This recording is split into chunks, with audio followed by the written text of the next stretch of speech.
what is up, everybody? Welcome to the 2v2's Bizarre Random FTW Round 2 2026 Season 7 tournament. I think I said that right. I am Deltheus. How's it going, everybody? We've got the rare Deltheus camera today, as we are doing a little bit of a hat drawing for this event. So this is going to be a fun one. Basically, how this works is we have a group of players here who signed up, which, by the way, includes Chip from Space and Arbuz Budaj. Any longtime Tooth and Tail fans should recognize those names. Very old school players. Arbuz, one of the original Tooth and Tail strong players from 2017, the beta phases of the game. And Chip from Space was one of our original champions from one of the similar timelines. We used to make fun of him for being a child. He was a teenager, but he's a grown man now. It's been so long, 8-9 years later, so we can't make that joke anymore. Yeah, really excited to see them. Welcome back, guys. Good to have you. Of course, I had to rock my Tooth and Tail shirt today to make everybody jealous. Maybe a little too tight for me nowadays. But yeah, how's it going, everybody?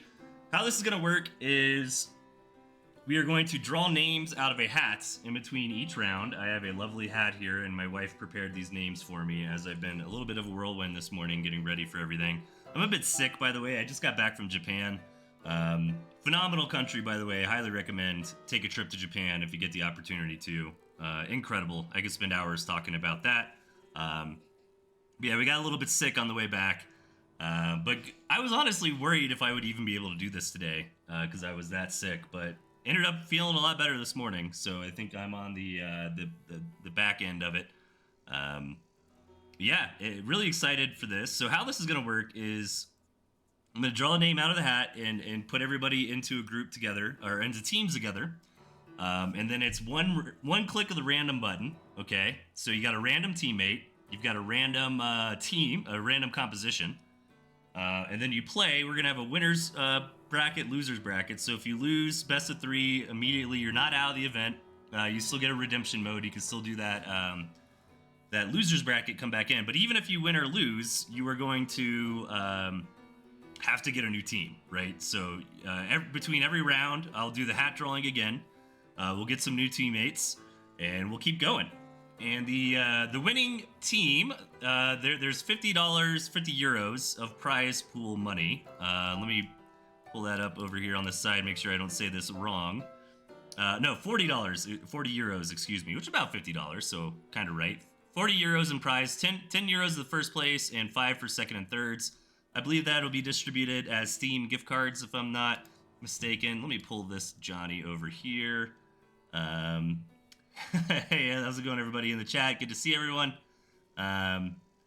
So yeah, we've got the classic hat drawing, got the classic Deltheus cam, and this is gonna be good. I also have another big announcement. I have officially released signups for TNT Championship 2026. So signups for that are live. Head over to that Discord. If you're not sure where to find that Discord, just go to the Pocketwatch Discord. I made an announcement there, which will lead you over to the TNT Championship Discord if you never participated in an event.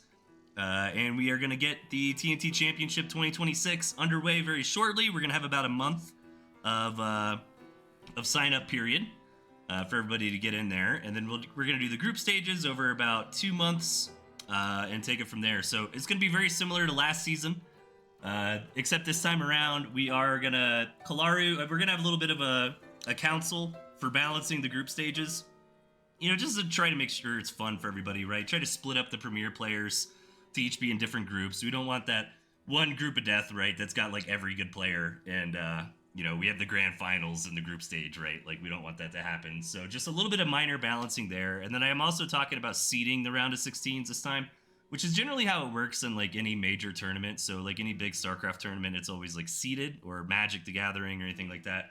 Basically what that means is your score in the group stage matters your position to where you're going to be starting in that round of 16, right? So the first place is going to fight the 16th place player. The second place is going to fight the 14th. The third place, the 15th, etc., etc., etc. And then that also tries to help make sure we don't get like the best two players fighting right out the gate. So okay, without any further ado, and again, sorry if I have to take. I actually want to see if this button works. Is this? Oh, nice. Okay, cool. I have a good mute button there. I am still a little sick, so apologize if I sound a little bit weird today. But yeah, here we go. I'm gonna try to mute my coughs, not cough my mutes. I also have this really cool FF7 coffee mug that I just got from Japan. I bought way too much Final Fantasy merchandise at Japan because I'm a big nerd and it was a lot of fun. But okay, here we go. Let me get the go ahead from this guy to get started with the group drawings. Are we ready for the hat drawings? By the way, my wife made little pictures on all the names. She did the names for me, so thank you, Delthius wife, aka Thunder Squid Thursday. She used to stream a lot. She doesn't stream too much anymore, but she used to be a pretty decent sized Twitch streamer. Okay, we're ready for the hat drawings. Here we go. Chip and Arbuzz, what year is it? You could use website like challenge, yeah, for sure. All right, we got Jordy, also an old school name, and there's a little mouse drawing for the picture of Jordy. So Jordy is our first pick. Okay, we are gonna do this a few times, so I gotta make sure to not like throw these away. All right, here we go. And then is this Jordy's teammate? It's gonna be Arbuzz. Arbuzz and Jordy, the little angry goatee guy. Maybe that's what Arbuzz looks like. Okay, that is, yeah, that's the first team. And then my cat, this is my new cat, by the way. I rescued her, she was a stray cat, but she wants to be a nuisance. So you might see me having to do that a few times during this. All right. Yeah, she was a trash cat, as I call it. I trapped her like a freaking Pokemon, dude. It was great. It's so funny. Like, dog owners spend $5,000 on specific dogs. I'm like, I'm gonna go catch this dumpster cat like a Pokemon and bring it inside. All right, here we go. Oh, Chip from space with a little happy face. All right. Maybe I can make this a little bit better for everybody here. Okay, yeah, that should work. All right. Sorry, I'm like kind of playing defense against Mike. She's very young. She's kind of like a big kitten at this point, so she wants to be a nuisance. She's trying to get into the hat right now. Maybe I can. The internet loves cats, right? Maybe I can put the hat here, and then she will. Oh, yeah, there she goes. Okay. All right. The next name is Doses of Cringe. The little cringy face here, and my cat continues to be a nuisance. But the internet loves that. As long as she doesn't run away with one of the names, I think we'll be fine. And make sure she doesn't grab one. If we're missing a name, it's because my cat took it. Alright. The next one.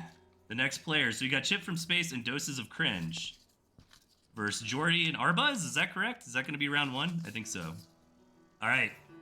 We've got Cheshire Saxophone as the next name.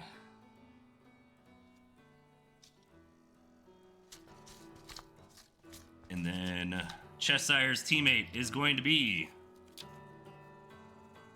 Deep Sea Sasha. A little octopus drawing. Oh, there we go. Cheshire, you got a very strong teammate, one of the best players in Tooth and Tail. Okay, here we go. Their opponent's gonna be, ooh, Evil Murloc. Also very strong. Look at that evil face. Alright.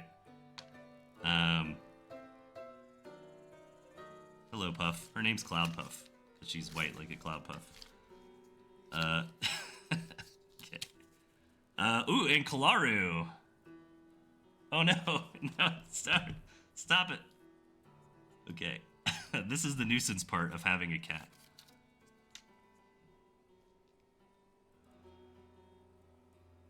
You guys want to see the cat. You don't want to see me. Let's be real. All right. And then, okay, come on. She wants to draw. You want to pick a name, Puff? She's getting in there. Okay. She just tried to sit in it. Alright, come on. You're being ridiculous. Okay. We got business to do here. We've got Jim Helkin.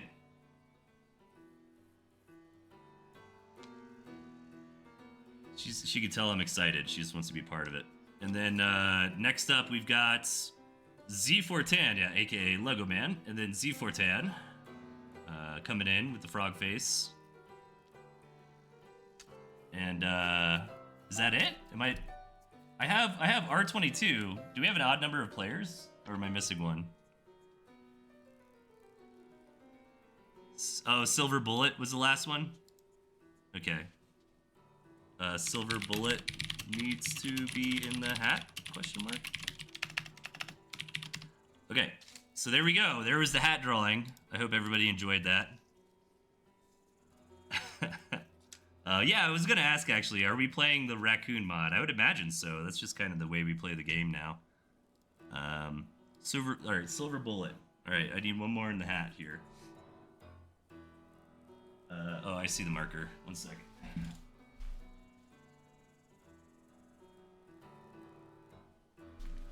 Okay. Silver bullets. Cool. Okay, everybody. Group stage hat selection is over. So I hope everybody enjoyed that. Let's get on to the actual event here. And we will come back to the hat cam and the cat cam next time on Dragon Ball Z. Okay. I should be getting a game set up.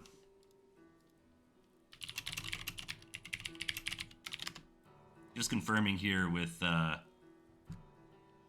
this guy that we're playing with raccoons. Maybe, maybe not. If people have it, they could use it. Okay, it's up. Basically, it's up to you guys if you want to use it or not.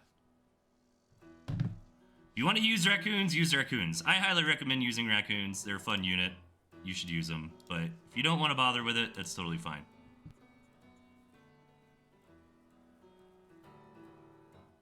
Okay. Hopefully you guys didn't hear me cough. Okay, yeah, no, that should work. That works. Okay. I have a proper cough button here. I am still a little bit sick.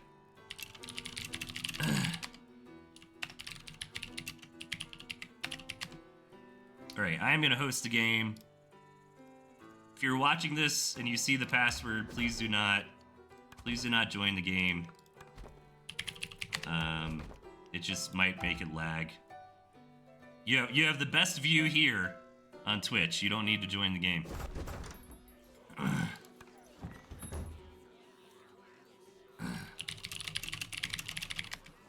Alright, I'm hoping to get Chip from Space as our first match here. If all goes well. Maybe, I wonder if I need to help facilitate that. We might have a little bit of downtime as we get everything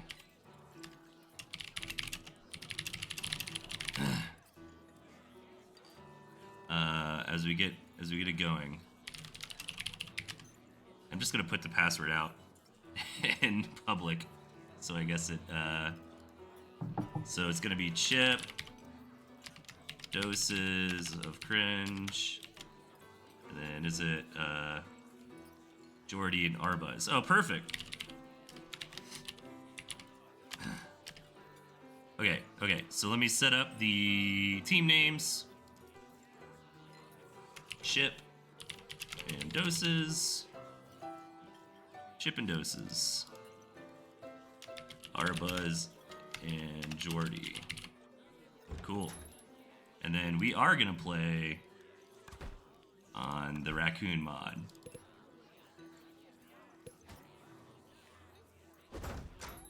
And then I need to probably make this a 2v2 game. How do I do that? Oh god, match options. Change map. 2v2. Continue. There we go. Alright.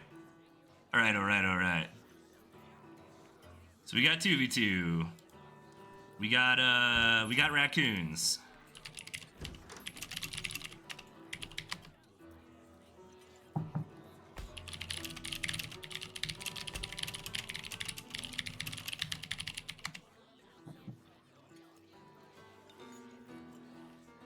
All right, I told everybody about raccoons.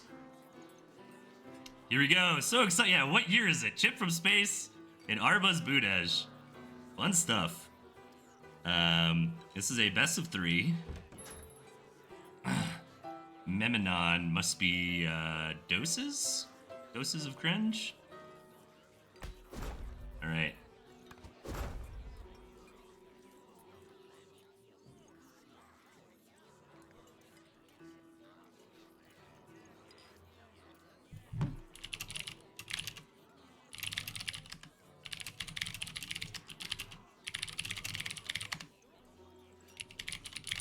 All right.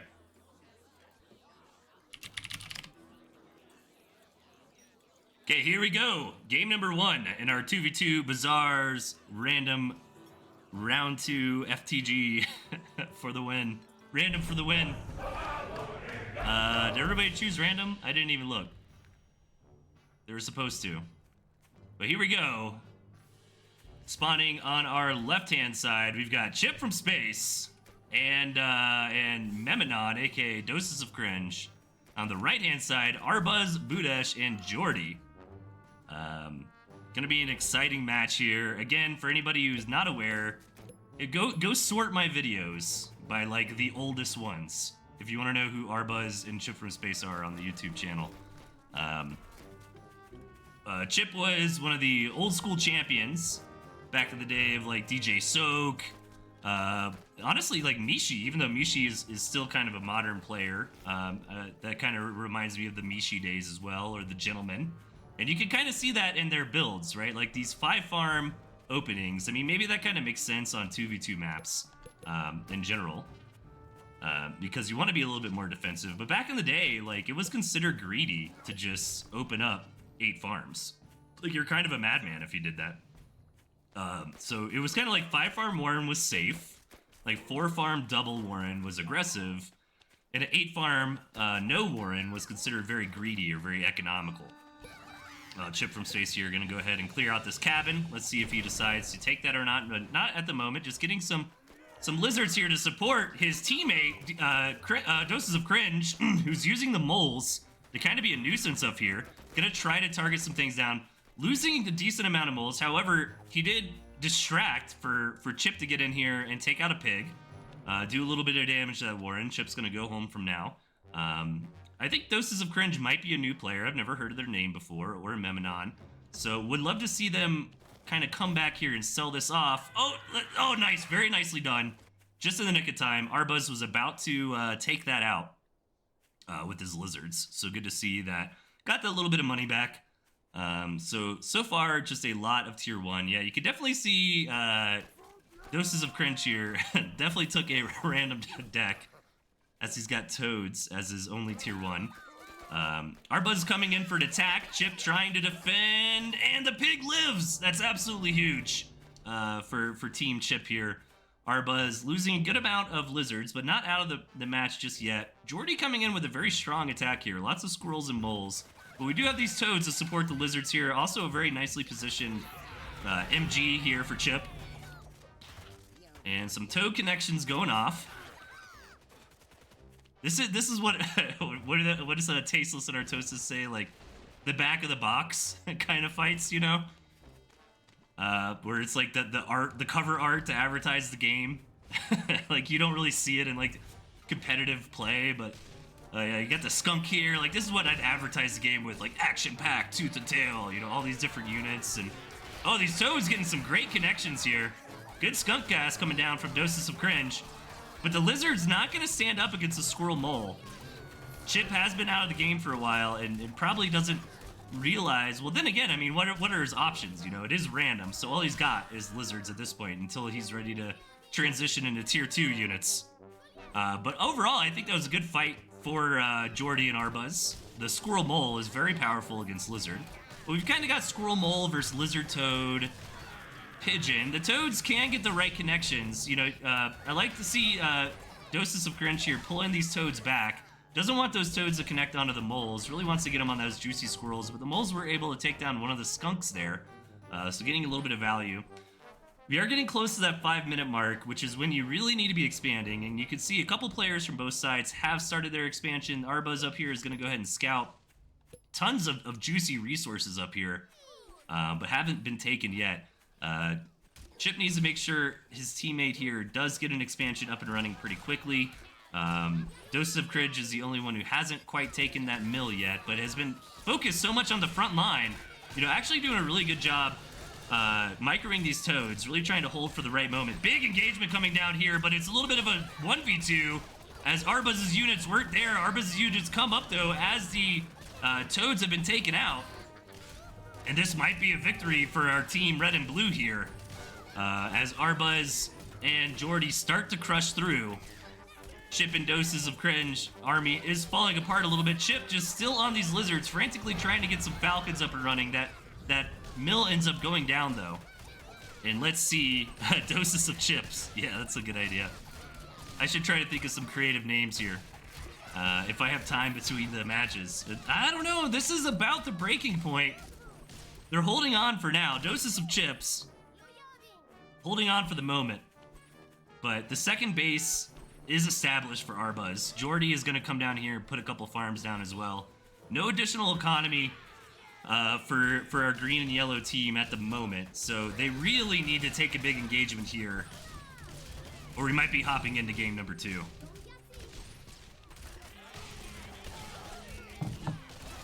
So many tier 1 from Arbuz here running in. So much skunk gas as well, but it does look like Chip is going to get pushed back again, and that is the... we thought about surrendering there. That's the classic stand still and surrender. But I do think it's about time to tap out on this match. It looks like it is about over, especially because the economy of the red and blue team is flourishing. So we should be hopping into that game number 2 here shortly. Yeah, there it is. GG. All right. Arbuz and Jordy taking game number 1.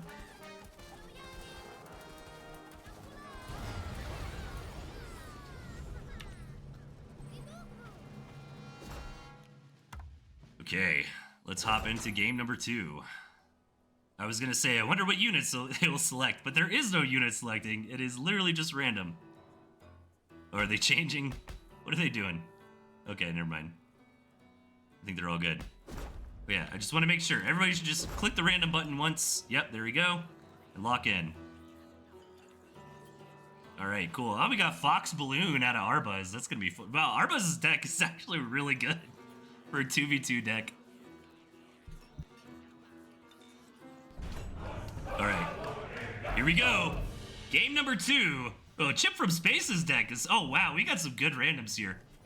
Chip with the Badger Fox, even with the Pigeon, and some artillery, plus Squizzard. Very strong deck. Doses over here, also a very strong deck. It's got some nice tier 1. Got the snakes to kind of target down the tier 3.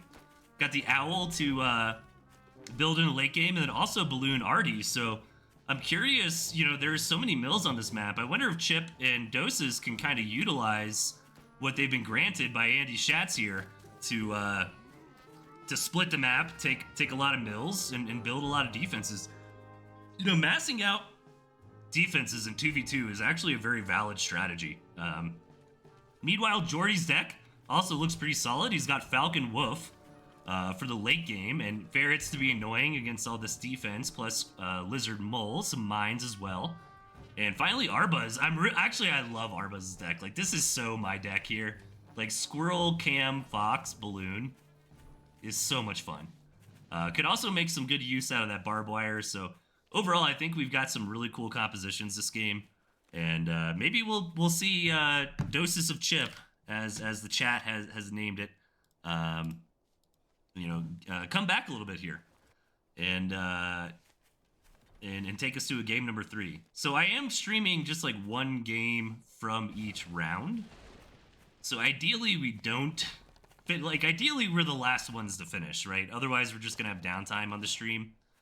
And which we don't want, right? Because we're trying to, you know, have a show going on. So let's see what's happening here.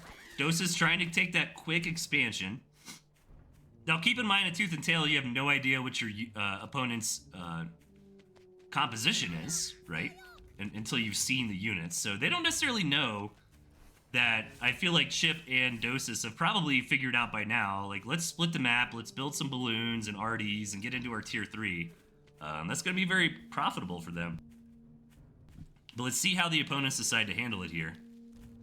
I'd love to see a macro game, and wow, Dosis is macroing super hard, so I wonder if Chip is kind of coaching this. Like, hey, I'll build a ton of squirrels. You know, you build some units, but really get your economy going.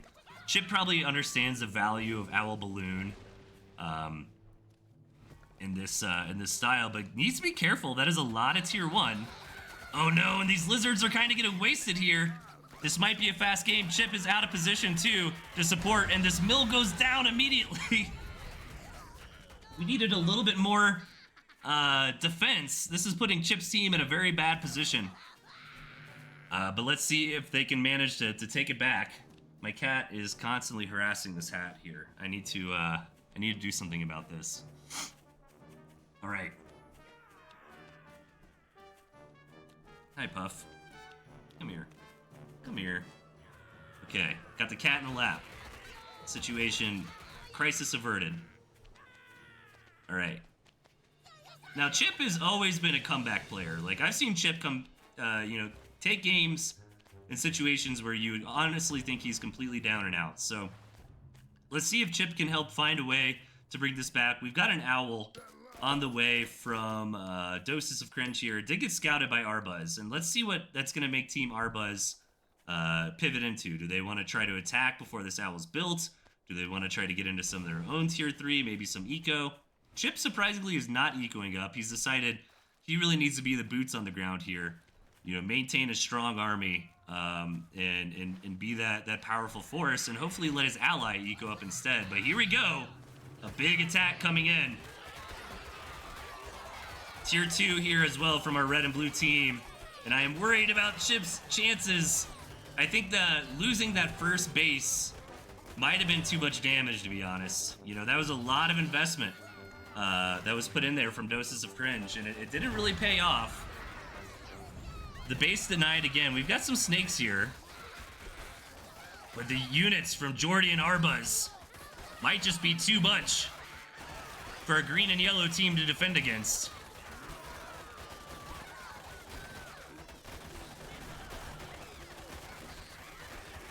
Oh no. They're pushing through!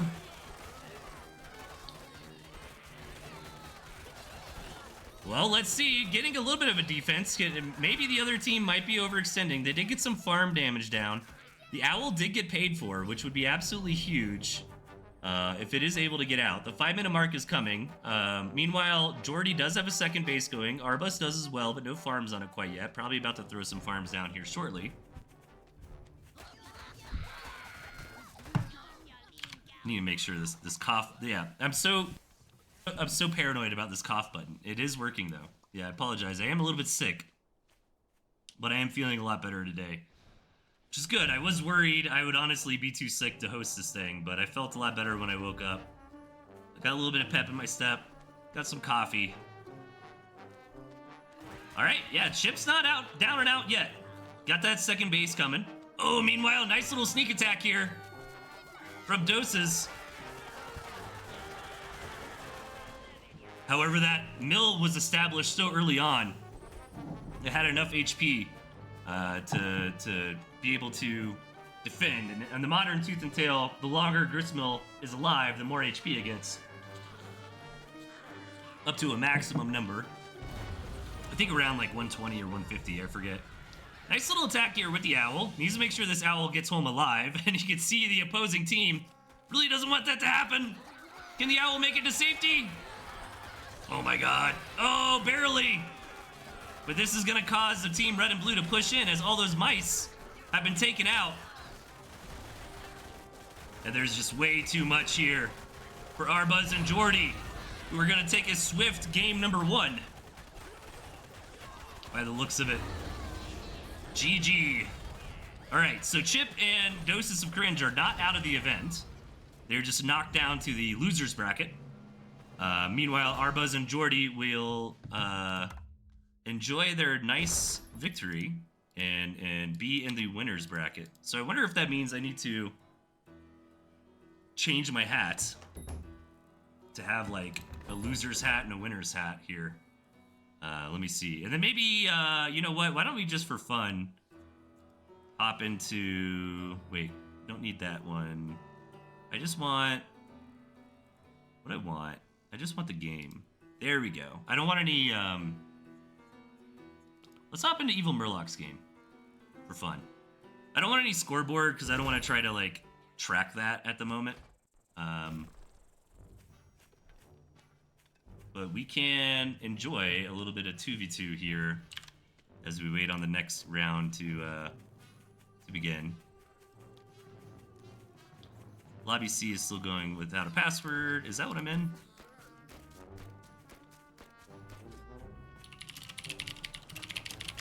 Okay, so I need a separate loser and winner hat now.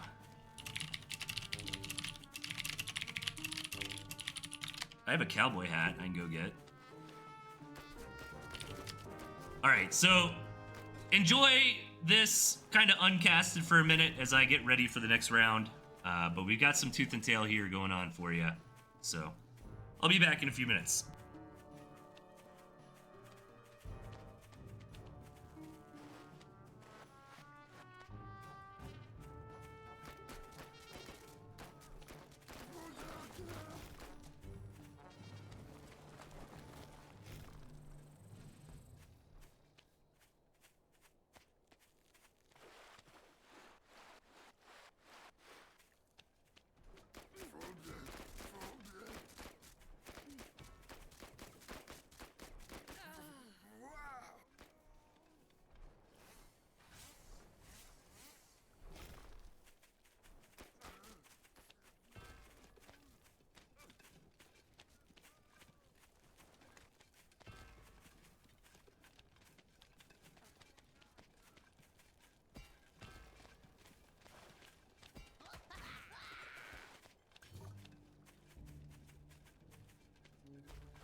Okay, I am back. I have found an appropriate hat. Let me check the brackets here. Alright, so I have a winning hat and a loser's hat. Excuse me. Sorry, trying to mute my coughs. Alright.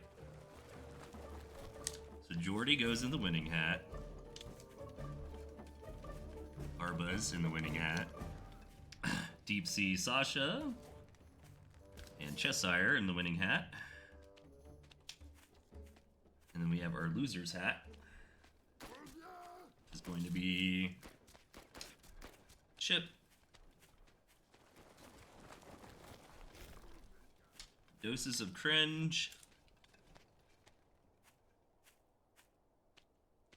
Kalaru. Evil Murloc. Alright. And then I think this is the last game here that we're watching now. Does anybody know if we're on game 1 or not? So maybe I can set up the scoreboard for this. Let's see.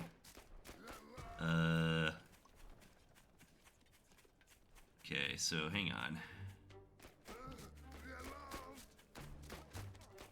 So this is gonna be R22. I don't know what the score is. Excuse me. But I can start trying to cast this. So we got Lego and Z4tan.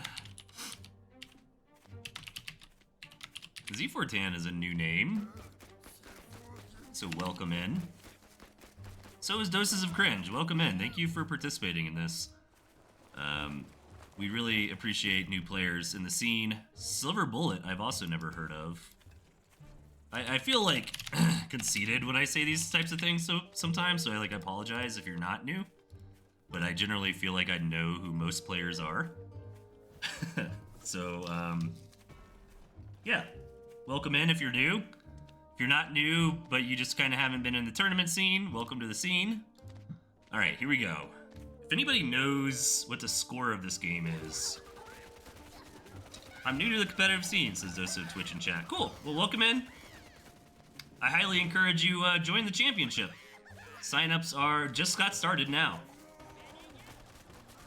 This game's a little bit choppy. Hopefully, it's not so bad for the players. Dude, look at Z4tan here, getting some aggro against R22. You know, just the reigning champion of Tooth and Tail. No big deal. He's coming over here, taking out some of his farms. Meanwhile, Lego Man rushing up to a badger. I'm new, notice me, says Kalaro. Shut up, Kalaro. But I will notice you regardless. I will notice everybody. Alright. Oh, okay. Sees a badger. Toad. Well, I love Lego Man's deck, by the way. Oh, look at all these lizards coming in. Wait. Where's Z4tan's commander? Oh, his commander's not even here? Oh, no. The Falcon's just eating some lizards for breakfast. Okay, well, this game is over somehow. I was probably behind. So it looks like Z4tan and Lego got the win there. So the score is at least 1-0. Does anybody know the score of this game? Maybe I could ask Lego. My boy. Oh, I guess it's over. Because they're leaving. So, alright. I think that means we're about to get on to the next round.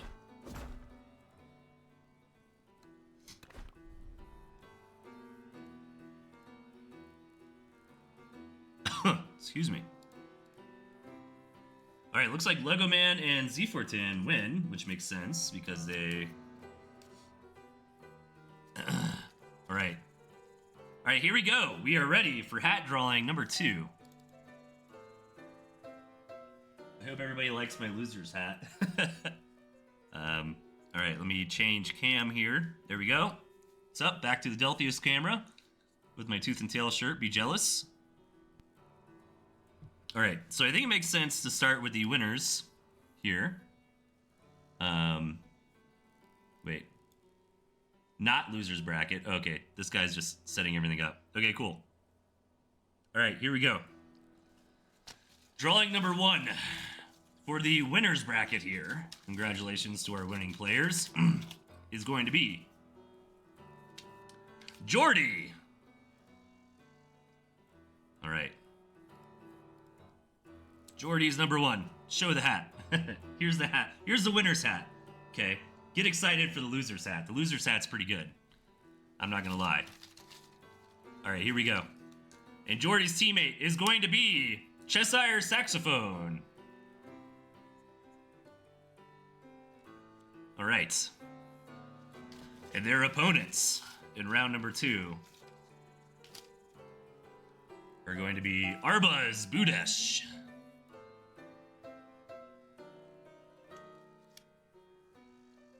And Arbuz's teammate is going to be... Oh, Deep Sea Sasha. Oh, man, that's a strong team right there. Okay. Moving on to the other... Wait, so does that mean... What happens to Lego Man and Z4Tan, which is the same team?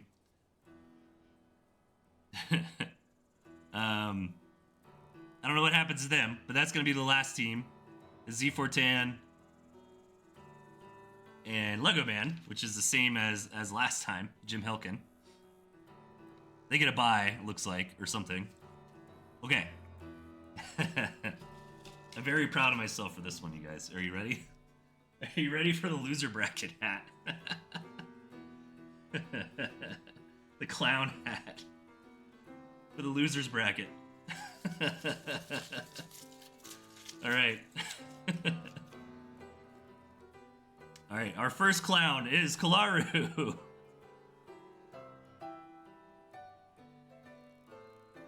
All right. Our second one is Silver Bullet. My honor to be first clown. All right. Kalaru and Silver Bullet in the Clown League against R22, the current reigning champion of Tooth and Tail.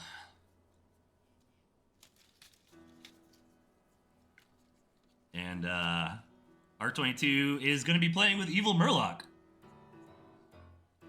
who was one of our top 4 players, I believe. They were round of 4.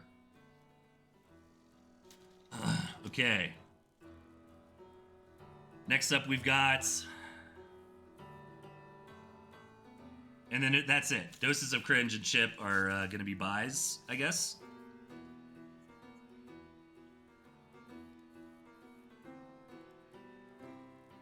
Okay, cool. All right. And there it is. There's a hat drawing. Let's get into it. I believe we will watch... Well, we will watch the only winning game, right? So... Let me tell the players, we'll hop into that winner round match. Winning round players, past TnTTV, please. Calling all winning round players.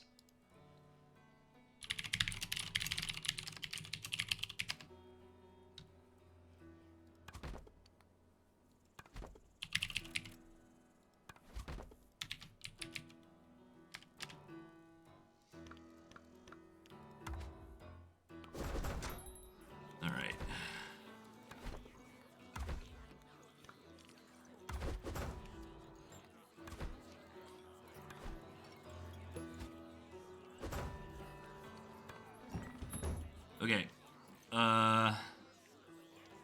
So who is this gonna be? We've got Jordy and Cheshire. Oh, sorry, I didn't mute that one.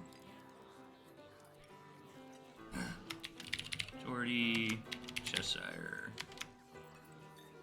Arbuz.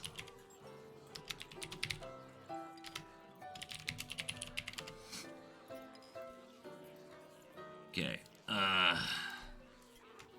Cheshire, Jordy versus Deep Sea Arbuz.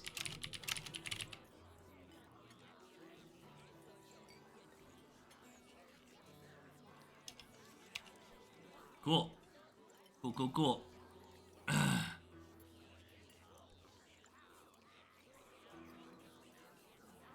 Where are my players?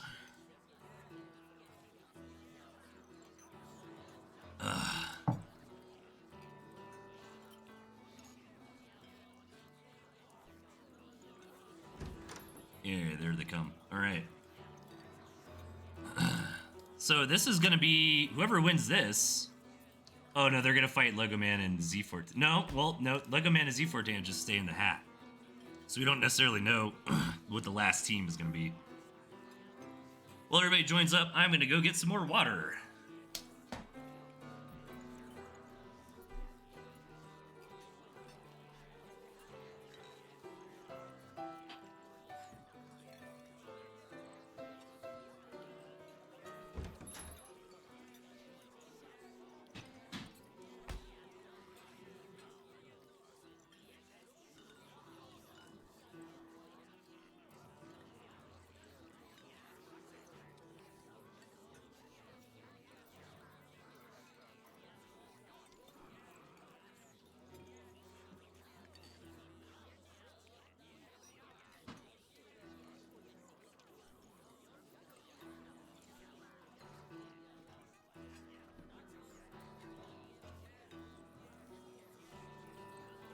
Right, got a couple people here. Again, everybody, thank you for joining us. By the way, Tooth and Tail Championship 2026 season signups are now open. Head over to the TNT Championship Discord, react with that crown and the announcement to sign up. If you're not in that Discord, it's easy to find. You can, if you're watching this on YouTube, it's going to be linked in the description. It's also in the Pocketwatch Games announcement, the official Discord of the game. I made an announcement there. So join up, seriously. I mean, even if you're a beginner, I highly recommend joining. It's the best time to play Tooth and Tail. Like, if you follow my channel and maybe you bought the game a long time ago, you just like watching it on Twitch or on YouTube, this is a great time to hop in. I mean, even top Deep Sea Sasha will sit there and play with you and coach you. I mean, players like them and R22. I mean, honestly, just being blunt, like, people need opponents to practice against. And even if you're a beginner, number one, Tooth and Tail is not that hard to pick up. It's a pretty easy game to learn.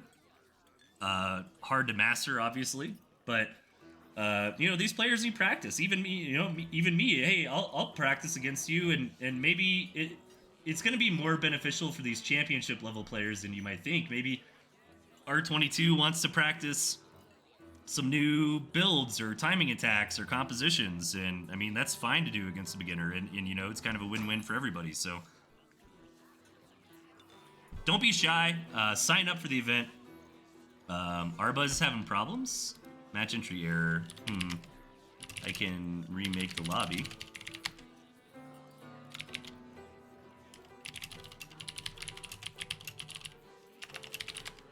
Okay. Arbuzz is having a problem getting in. I'm talking to them about that. Doesn't let me in the lobby. Please restart TNT and I'll remake the lobby as well. Okay.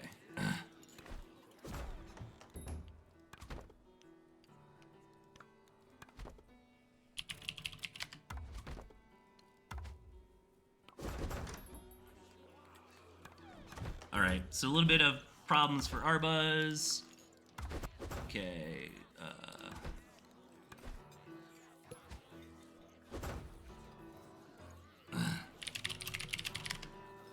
All right. New lobby is up. Yeah, cool. Should be good. All right. Yeah, no, but it's a very exciting time for Tooth and Tail. The tournament season's always a lot of fun. I literally just announced it. We've already got 11 players signed up. So I love to see big numbers, man. Let's get 50 players. Let's get 60 players. And don't be shy. Again, if you're a beginner, don't be shy. It's just a lot of fun to be part of the event. It's the best time to play Tooth and Tail. Everybody's super active. Everybody's trying to practice. Even if you're new, people will be happy to practice against you. Let's get 100 players. Let's get 200 players in the chat. Sasha said he did try several times. Arbuzz is in. Arbuzz is in, so we're good now.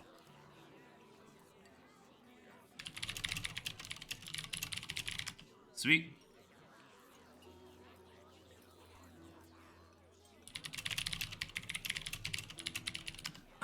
Yeah, I mean, honestly, I don't think it's out of the realm of possibilities to get 100 players. I mean, we had really, really good views on the championship finals last time on YouTube.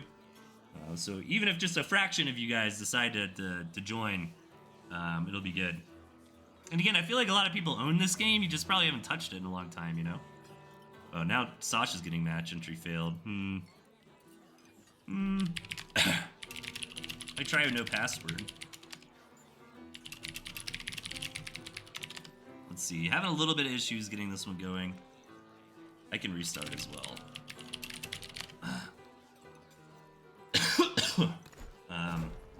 Excuse me. A little sick today. Alright, we're gonna restart Tooth and Tail. And I get a black screen for a second. Maybe somebody else should try hosting. Restarting the game.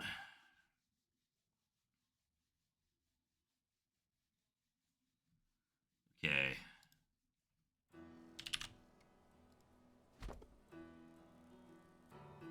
Trying to figure out why this is being a butt.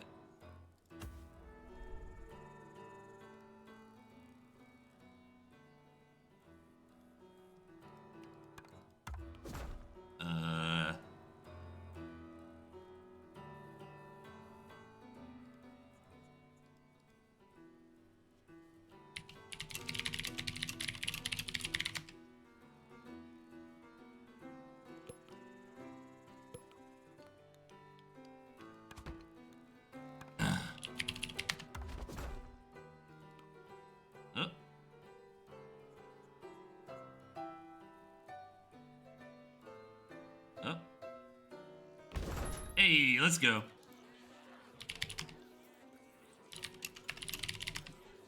Cool. All right, we're in. Jacked in.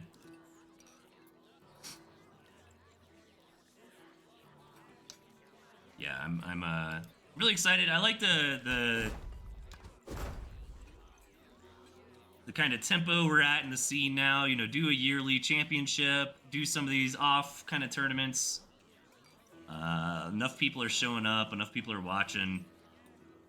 It's just a really fun RTS game, you know. I love StarCraft. I'm a big Brood War fan, big fan of Artosis and Tasteless, the ASL. I think a lot of us are.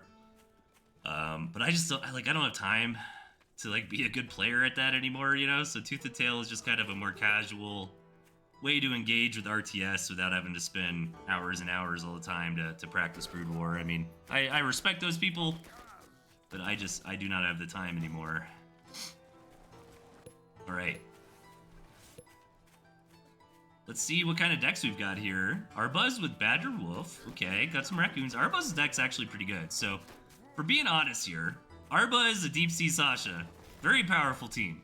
Arbuzz is one of the best players of the original era of Tooth and Tail. Deep Sea Sasha is one of the best players of the current era of Tooth and Tail. Meanwhile, Jordy and Cheshire are fine players. They're good players.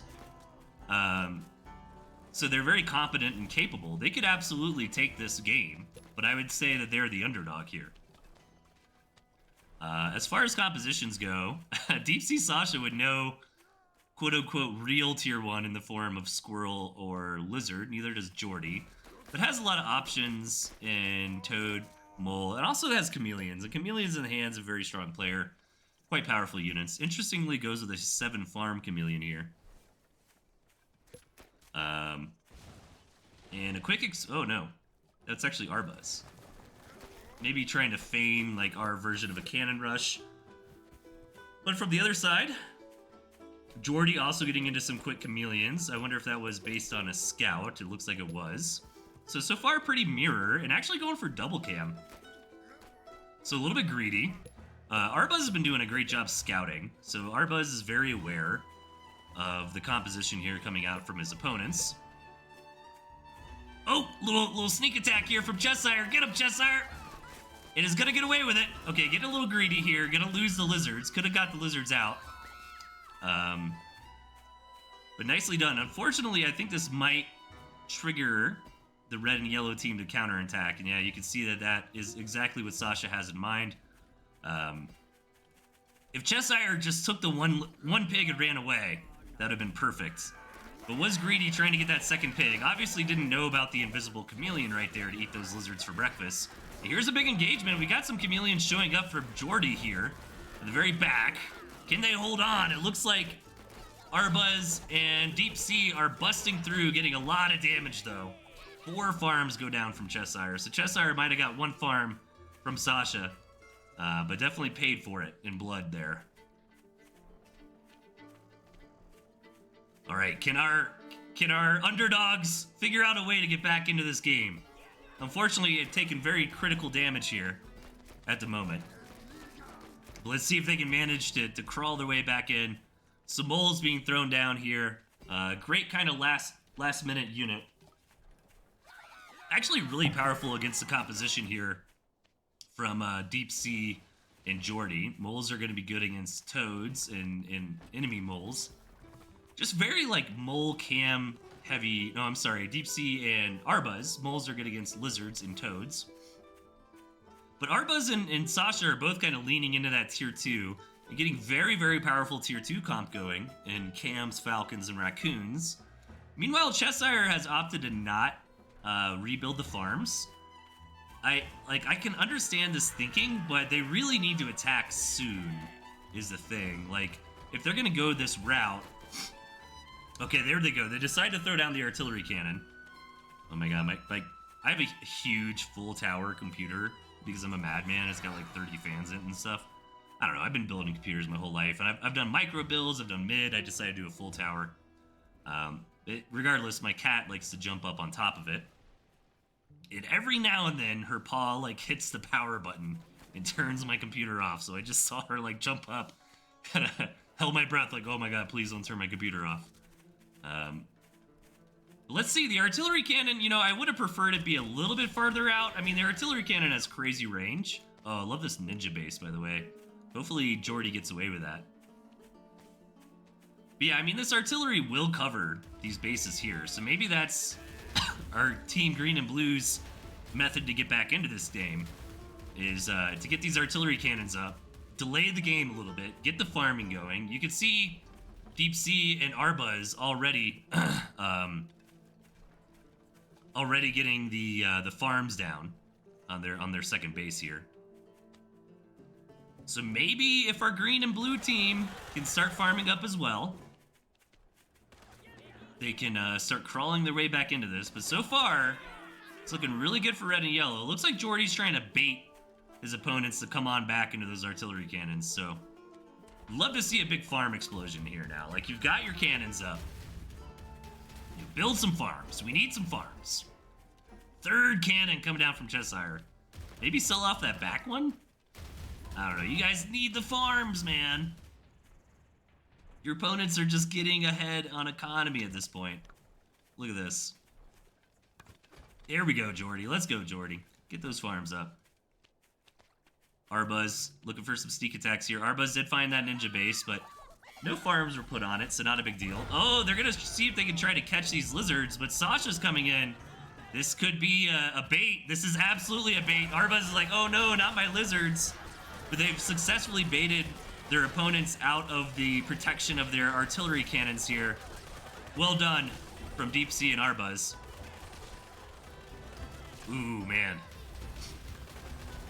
And now I think Deep Sea and Arbuz can pretty easily come in and take out these cannons without any support. That was a really smart move from Arbuz to just bait them over there. You know, really they didn't need to kill those lizards at all, but like I feel green and blue's pain, you know, because they're like so far behind. So it's like, hey, if we can get a handful of free lizards, that's gonna help get us back into this game. But very smart, well done there. Really kind of based on positioning there, getting the units out of position, out of that defense. And, you know, they had a good plan. You can see some owls coming in.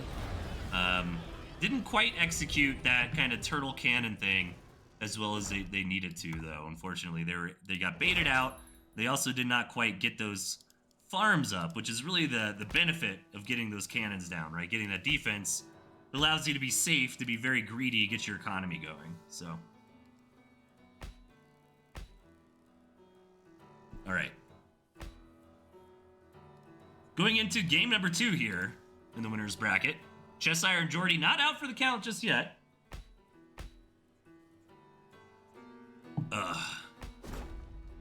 Excuse me today, everybody. I am sick. I'm getting over a sickness, which is nice. I feel a lot better today, but my wife and I just spent almost 2 weeks in Japan.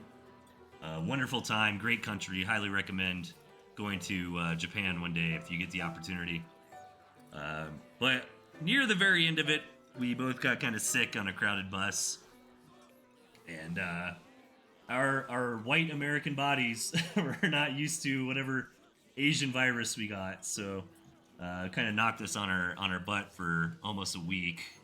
Yeah, so we got sick on like last Sunday, so yeah, it was about a week. I feel like tomorrow I'm gonna be fine. So it took us about a week to get over it.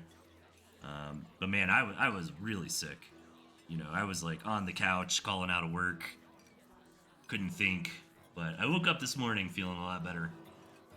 We still got a little bit of that crud. Alright, here we go. Game number 2. Deep Sea Arbuzz up 1 point. Waiting on Jordy to lock in here. Alright. Over on the left-hand side, we've got Deep Sea and Arbuzz Budesh. Over in the top right, their opponents, Jordy and Cheshire Saxophone. For anybody just tuning in on Twitch, hopefully not on YouTube. If you're just tuning in on YouTube, I recommend restarting the video and watching from the beginning. But basically what we're doing here is it's double random. So it's random who your teammates are, and then it's random what your deck is. And then in between every round, we redo the teammates. I do a drawing out of the hat. There's a winner's bracket and a loser's bracket. So we are currently watching a winner's bracket game. And Cheshire and Jordy, bit of the underdogs here. They're both great players, but Deep Sea and Arbuzz Budesh are some of the best players from the generation past of Tooth and Tail with Arbuzz and the current generation of Tooth and Tail with Deep Sea. Looking at these decks, let's see. Arbuzz's deck is a little bit goofy, but honestly, the raccoons really round things out. I mean, yeah, you don't have squirrels, but you know, just get into some raccoons, get some toads to hold off the early game. No squirrels at all this game. Yeah, you can see Arbuzz just going right for the raccoons. I think that's really good. We even saw R22 in the last finals open up straight raccoons in a very competitive match. So definitely a good way to start. Jordy getting into some fast chameleons, so it looks like a lot of people are going for straight tier 2. Only Sasha so far has not thrown down a tier 2. But that might be their idea of this game, is like, hey, Arbuzz, you get into the tech. You know, Deep Sea will take some of the tier 1. Deep Sea also grabbing this quick expansion. That makes a lot of sense where they're not going into that tier 2. You know, get some boots on the ground with the lizards, get the economy going, and then maybe get into the badger skunk later on. Meanwhile, some fast ferrets and mines. Ferret mine is a fun composition. You kind of bait your opponent to chase the ferrets into the mines. Kind of Looney Tunes strategy there, but it does work. Deep Sea actually not hitting those mines, which is probably better for Cheshire at the moment. So the mines are a surprise for later. And Arbuzz taking a very forward base. Interesting. No defensive structures, but might just be baiting an attack. Oh, these ferrets are just going to make quick work of that. We got ferrets and turrets. A classic composition here. But I do need our green and blue team here to scout. So nobody's scouted the fact that Sasha has a sneaky base. You know, they really need to not fall behind on economy, and would love to see Cheshire take this base. Yeah, look at that. This is a very defendable position. You know, we've got the turrets up.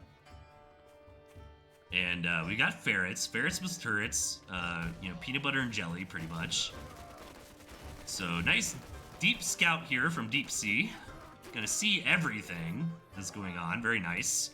Did not see the second base just quite yet.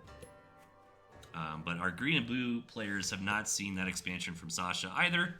Sasha really pushing the second base and just going straight lizards. I like this comp a lot from Arbuzz and Sasha, or Deep Sea rather. You know, Toads, tier 2 from Arbuzz, Deep Sea, just straight lizards and economy. Really ramping that economy for the next phase of the game.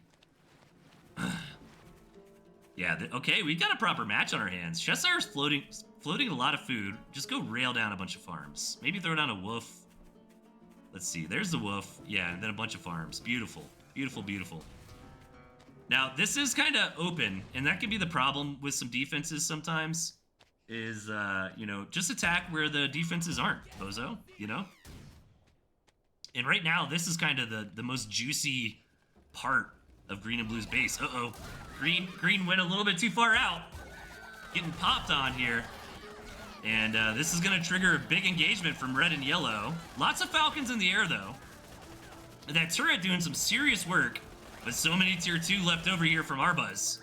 And this might be the end of the game. Unfortunately, who was it? I think Green's army was caught out on the map. Yeah, just being a little bit too aggressive. And Arbuz and Sasha were able to pounce on that. Meanwhile, big investments into tier 3, into economy. And I think this might be GG. As Arbuz and Deep Sea are crashing through here.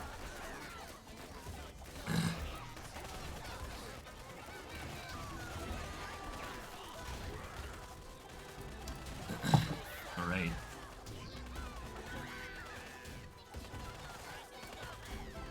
Jordy and Cheshire are holding on for dear life. But as they do that, I'm going to get my hats ready because this game is totally over. So that means we need Jordy to go into the clown hat. And Cheshire is also now into the clown hat. All right.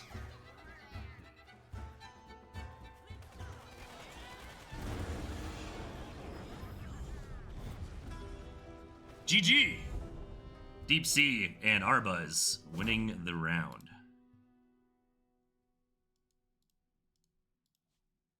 That was a very close game for the first 4 minutes or so, and then Cheshire's army got caught out on the map.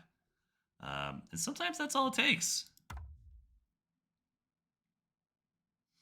All right. Let us take a look at the brackets. It looks like the Kalaru and R22 match is still going on, so let's hop in there.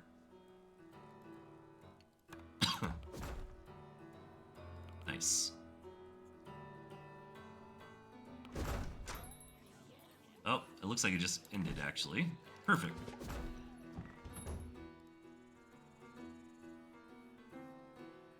All right.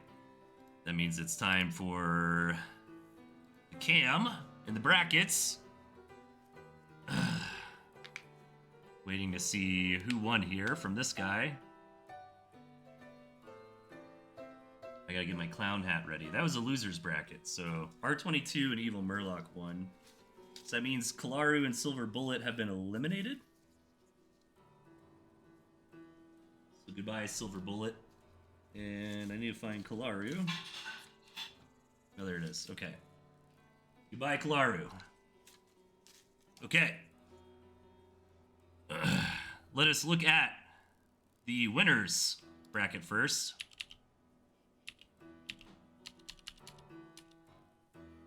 So I need to redraw between... Okay, yeah. This guy is frantically working behind the scenes here. All right, let's do the winner's bracket drawing. Let me know... Do you need a second, this guy? Let me message him. Let me know when you're ready, buddy. He looks like he's working right now. So let's give him a minute. It's been a fun event so far. Thanks, everybody, for tuning in. Again... TNT Championship 2026 is officially launched. You've got about a month to sign up. I highly recommend signing up. Even if you don't think you're going to do very well, it's still a great time to play Tooth and Tail, get involved in the scene, have some fun, meet some people. Great time to be involved. Okay. He's ready. Thank you. All right, let me get ready. Here we go. We have 4 players remaining in the not clown hat. Player number 1 is going to be Z4tan.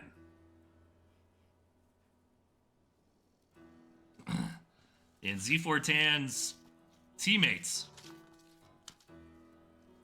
is going to be Arbuz, Budesh.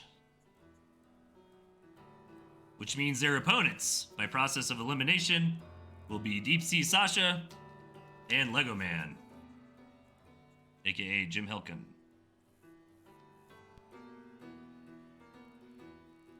Alright. That is it for the winning hats, the top hats. I wish I had a fedora. I don't own a fedora, but if I did, I'd use it because that's hilarious. Alright, moving on to the clown hat for our losers bracket. Good luck, our winning bracket teams. Our first player is going to be Doses of Cringe, who had a bye last round, so hopefully they're ready to go. Now let me move this down a little bit so we can see what's going on here. Alright, and Doses of Cringe's teammate is going to be Evil Murloc. Very powerful teammate. Good luck, Doses. Alright. And their opponents, Doses of Evil. That's a good team name. Doses of is just a good... kind of set that up pretty easy for a strong team name there. Alright, their opponent. We've got Jordy. And Jordy's teammate is going to be R22. Alright. It's going to be a fun match. Does that mean Chip and poor Chip? I guess that means Chip from space. I guess is another bye. With Cheshire saxophone as well. So sorry, Chip.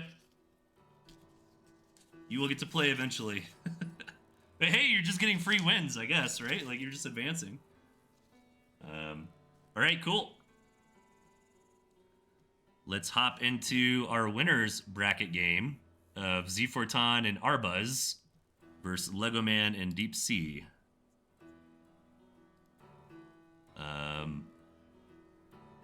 Looks like Z4Tan's already got a lobby up.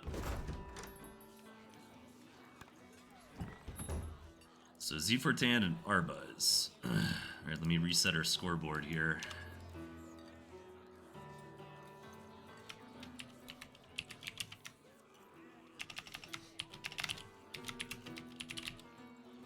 Z4Tan, do you have it on?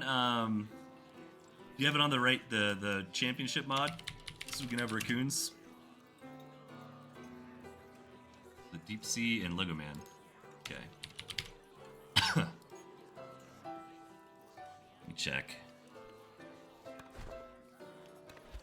Can I check?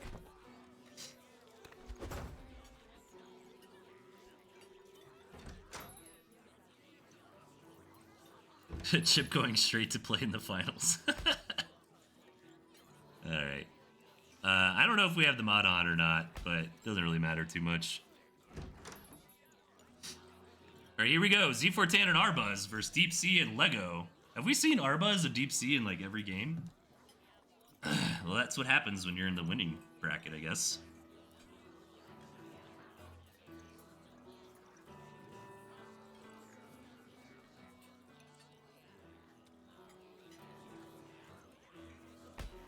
Cool. Let's rock and roll. All right, no raccoons this time, but not a big deal.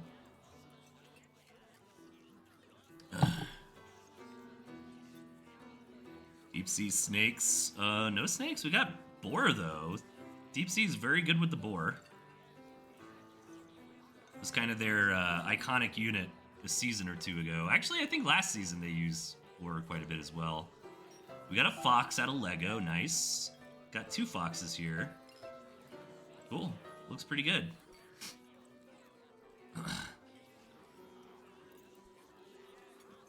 Deep Sea and Arbuz have been split up this time, though, so... Deep Sea with a normalish deck, unfair. Yeah. Dude, honestly, Deep Sea with the chameleons. Over and over. Has been a little brutal.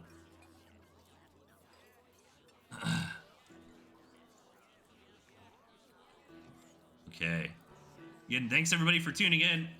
Whenever I get a moment, I'm going to keep plugging the fact that Tooth and Tail Championship 2026, I officially announced this morning.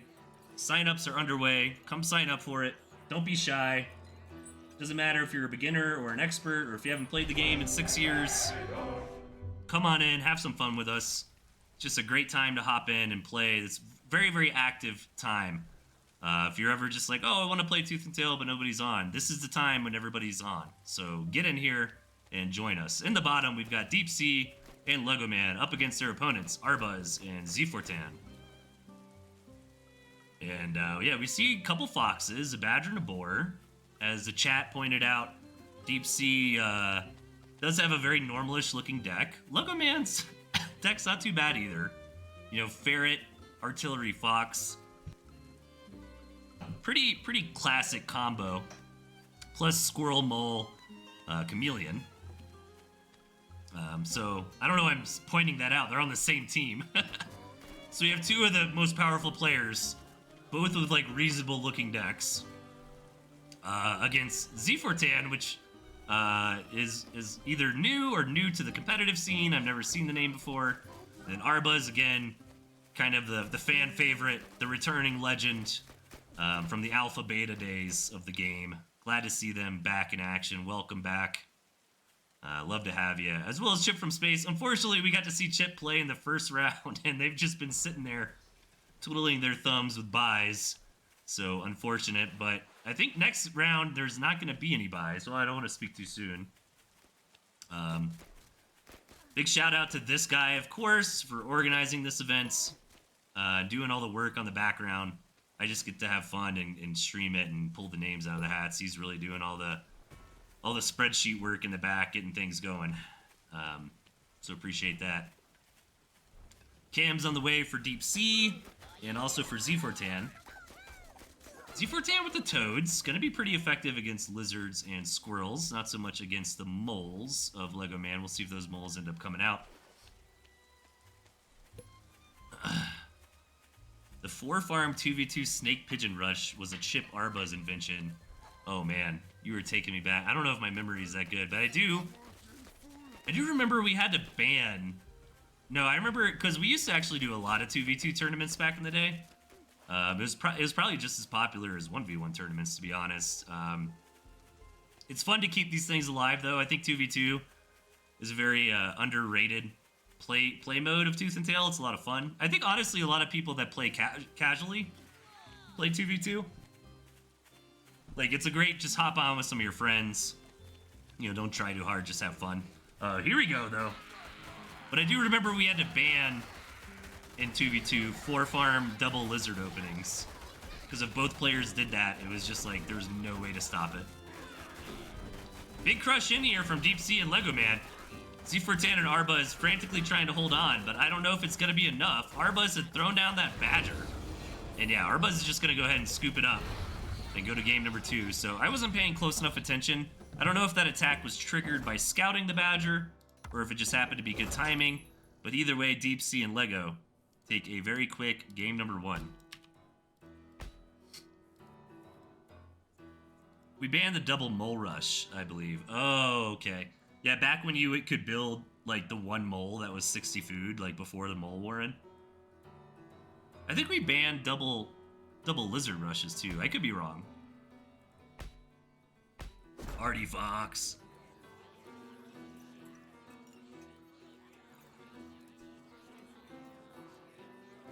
Claro asking if he should join the tournament. Of course he should join the tournament.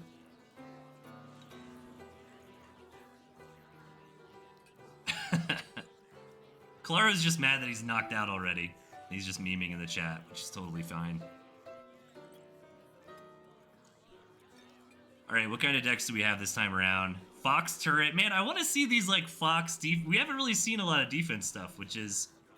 Okay, Deep Sea, give it to us this time. Come on. Come on, look at Deep Sea's deck. Alright? We've got Snake, Owl, Artie. If you don't turn... Do one for the stream here. Come on. You've won, like, every single game. Show us a big Artie Owl game. That'd be super fun. Alright, what else do we got going on? Z4tan with Wolf. some defenses, ferrets. We do have a couple squirrels. Of course, look at Lego Man's deck, man. Like, why does Lego Man has like the most legit looking deck? Like, replace the cannon with I don't know, chameleon or something, right? Like, that's a pretty solid deck. Dude, Wolf Ferret would be really cool. All right, Arbuzz, no squirrels on our red and yellow side. They don't even have chameleon either, so they're like, what do you do? Like, maybe, well, okay. They have a pretty defendable, like, 5 bases right here, right? So maybe they could get into some cannons, some turrets, some ferrets. Yeah, I like the Falcon opening.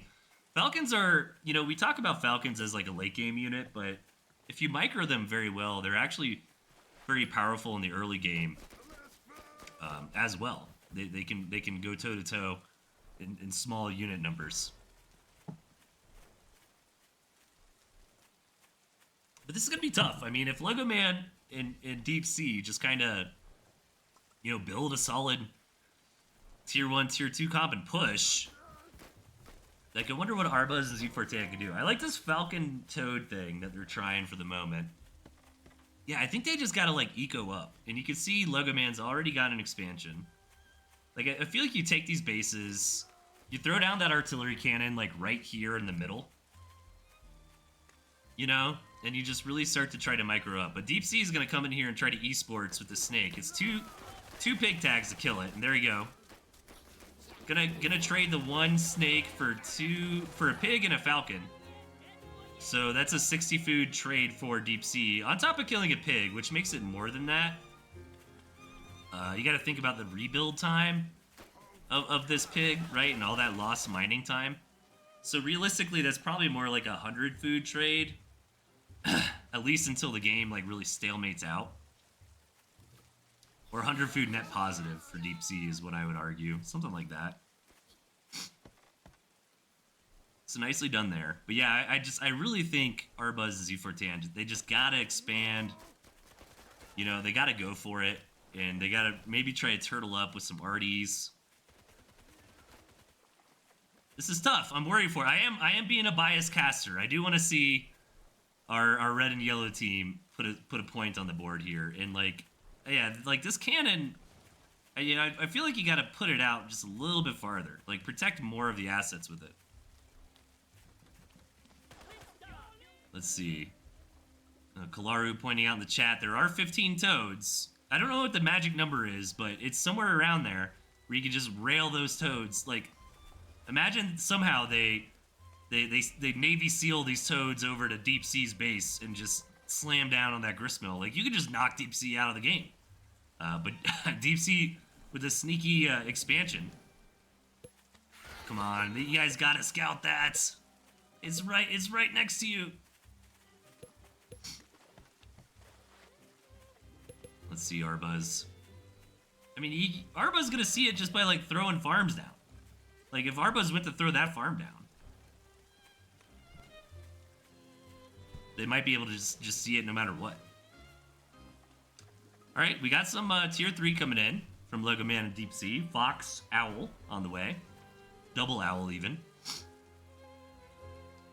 And yeah, I mean, unfortunately, I feel like we just need more economy. Like, take a base. Yellow, take a base. The thing is, they don't know how good their opponent's economy is. Let me see what Arbuzz is. Yeah, like, neither one of them have scouted the second bases of their opponents just quite yet. Scouting is so important in this game. You can see Lego Man and Deep Sea constantly getting in here, constantly seeing what's going on. And Arbuzz and Z4Tan quite haven't been scouting as diligently. So they're a little bit in the blind. You know, information is so important in every RTS game. Tooth and Tail is a little bit unique with the fact that your commander dictates, okay, they see that Arbuzz is probably just groaned. Seeing that's a full saturated base. Oh man, I was really hoping Arbuzz would see this base from standing right there. But doesn't quite see it. Oh, the Fox is here from Lego Man. Lego Man's a great Fox player, too. Lego Man's kind of more known for his snakes. But what is a snake but a tier 2 Fox? And this Fox is just gonna wreak havoc. He does kind of have to get right here in the middle of this artillery, the ferrets, the turret. Kind of living on the edge here. But this Fox is just gonna get away with crimes. Look at this. Fox eats falcons for breakfast. They one-shot them. They're faster. You can even throw that Fox in the water. Units heal in water these days. Just gonna bring the Fox home for now. Alright, pretty strong army here from our red and yellow team. They're gonna push in.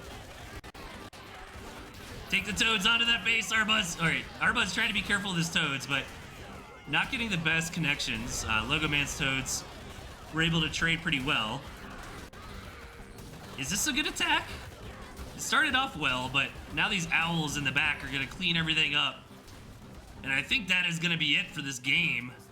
I believe the counterattack from blue and green is gonna be able to do it. Honestly, I think our red and yellow team could have done better. They should have just leaned a little bit more on defenses, in my opinion, to get a really fast economy. We never really saw Z4Tan was not able to take a second base.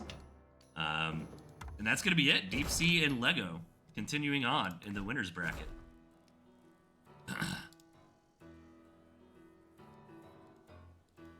The nice 2-0 victory. Okay. What else we got going on? R22. Let's go creep on these guys. Whoa, is my stream okay?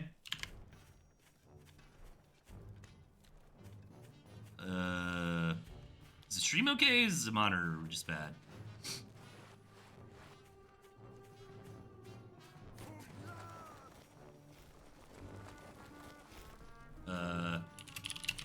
Is the stream okay? Because it's not okay to me.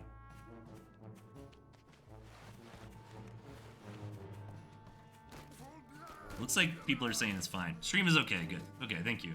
Yeah, I'm just getting like black screen on my Twitch monitor. Okay, thank you. Thank you, everybody. If there are problems with the stream, please let me know. Thank you, everybody, for chiming in. But yeah, no, I monitor my stream for problems, and right now it looks like there's a problem, but apparently there isn't, so that's great. Okay, we were just hopping into this game here as we wait for it to finish. Yeah, my monitoring is gone, so honestly, please let me know on Discord if there's any problems with the stream. I'll just get a faster notification that way. Yeah, it's just black screen for me. But I trust you guys. If you say it's good, then it's good. Cool. Alright, so yeah, we'll just do game like this. I'm not going to bother with the scoreboard at the moment, as we were just waiting for this one to finish up. This match is between R22 and Jordy versus Evil Murloc and Doses of Cringe. I don't know what game this is. I'm assuming probably game 2.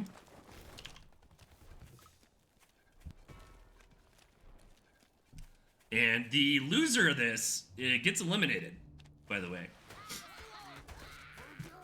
So we see a Big Raccoon game coming out of R22 and Jordy. I like that the tier 2 are all nice and together like that. Teammates. Oh, and it looks like this one's over. Okay, so looks like Evil Murloc's team won that one. So are we hopping into another game, or are we done here? Oh, looks like there's another game. No real lag, so I think it's good. Thank you, ICB.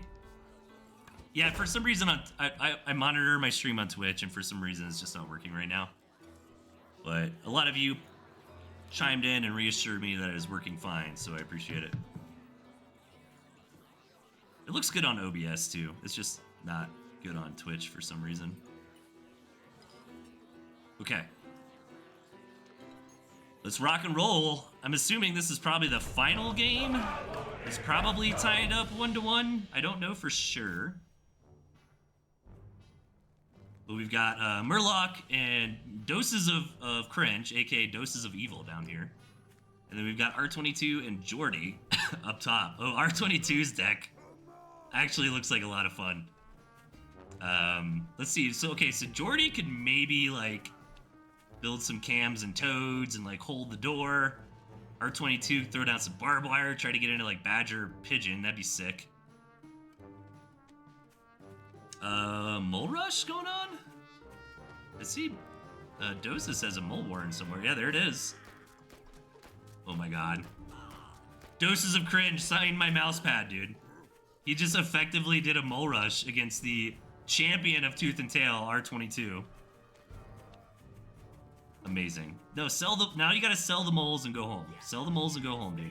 Sell the moles and go home. Every time you build another mole, you're losing money. Because you refund based on how much life is left, and then the Mole Warren is gonna lose life every time it builds a mole. He's gonna try to get all three of them. I don't think this is gonna work. Oh, he could maybe take out that Mole Warren. So moles are... Oh, he's just trying to target down the mill? No way. No way, dude. No way. Oh my god. Oh my god. Are you serious? Are you serious? Dude! Okay. That was amazing. Holy moly. I can't believe that worked. R22 tried to do the same thing. You've got to be kidding me. Is that not the craziest thing we've ever seen? Wait. Oh, R22 just got him as well. Him or her. Oh my god, the game's over. That's it. That was so funny.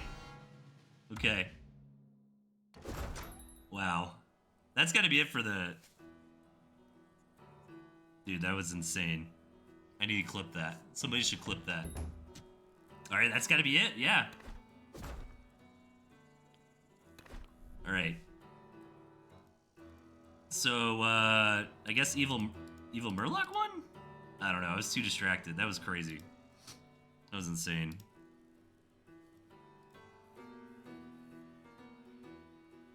Alright, let's give our buddy, this guy, a chance to update the bracket. Yeah, Doses of Cringe and Evil Murloc take the game. I was over there, I was the bozo. I was like, dude, you gotta sell the Mole Warren. I was very wrong. You do not sell the Mole Warren, apparently. You just kill the opponent. Okay, Z4Tan and Arbus go into Clown Hat. So that means Lego Man and Deep Sea are locked in as the only winning bracket team left.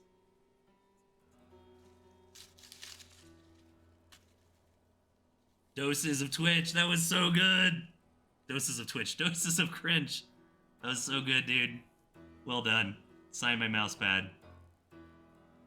Alright, R22 and Jordy are out. Let me get them out of the Clown Hat. What a way to start your debut into the tournament scene here. By showing us how to mole like a real one. Alright, R22 and Jordy are outs. So does this mean Deep Sea... Oh yeah, I'm just getting the hat ready. I don't think we even have, like, the real hat anymore. Because I think we, Yeah, the loser's bracket is all we've got left. Because the winning bracket, the only people left there are Lego Man and Deep Sea. So that means that they're locked in for the finals, right? And now we just have to figure out who their opponent's going to be. Okay, 1, 2, 3, 4, 5, 6. So we will have a bye. So let's see here. All right, player number 1 out of the Clown Hat is going to be Arbuz. No rest for the wicked, Arbuz. You are back in action. Okay, and Arbuz's teammates. I hope it's Chip. I hope we get Chip here. We should, like, Should we just like put Chip in? Chip's missed like every single game. Cheshire Saxophone is Arbuzz's teammate. No, the hat calls, the hat beckons. The hat decides your fate. And we do have Chip from space this time around. Welcome back to the tournament, Chip. You get to play the game.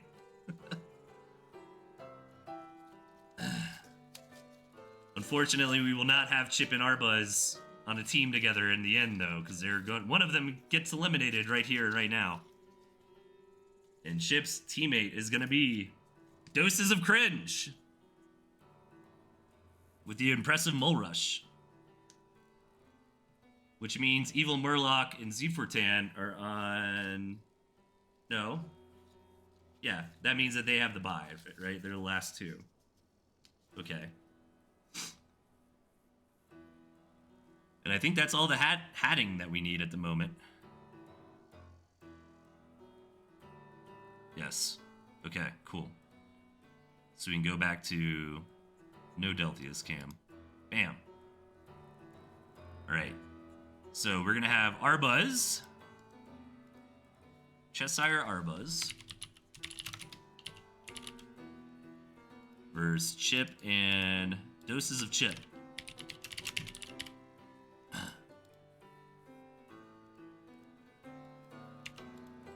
And I'll host a lobby, password TnTTV.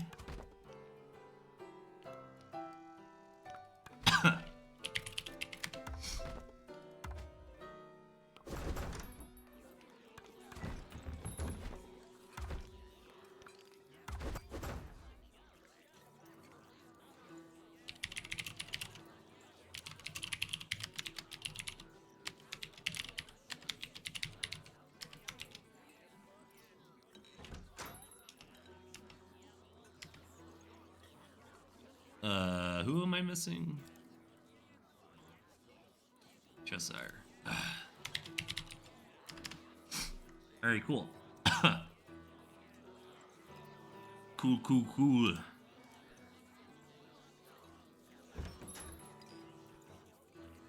Yeah, the 12 people was a little weird.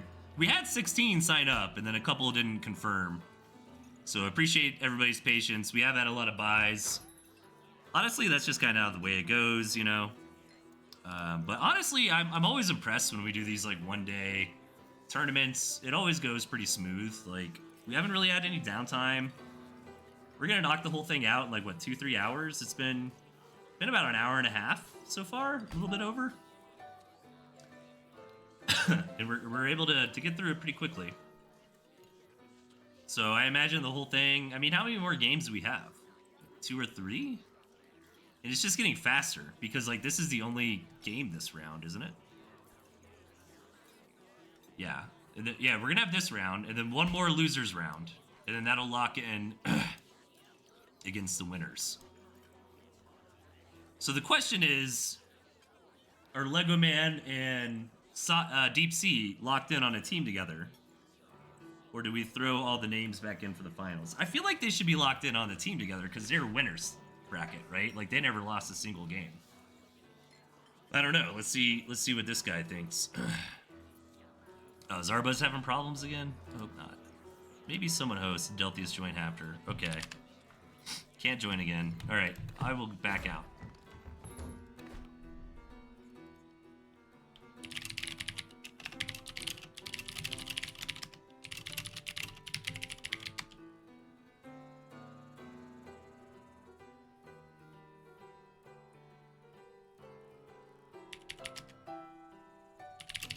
Alright, sorry, we're just trying to figure out. Arbuzz having... Apparently, me and Arbuzz don't like each other on BattleNet, or whatever we call the Tooth and Tail net. We're getting a little bit of problems. Okay, Arbuzz is in.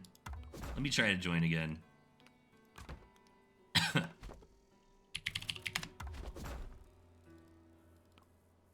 on, baby. Nice. Huh?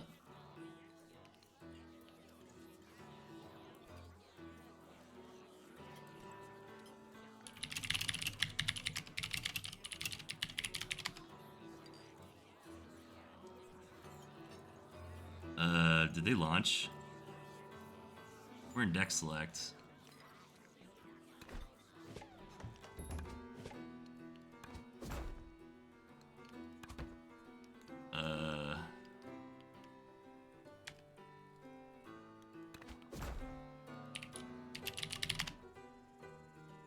Sorry, we're just trying to figure this out. It's being a little goofy.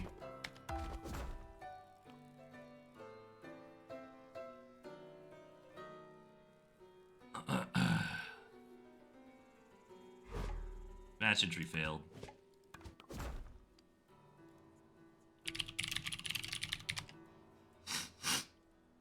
Ugh.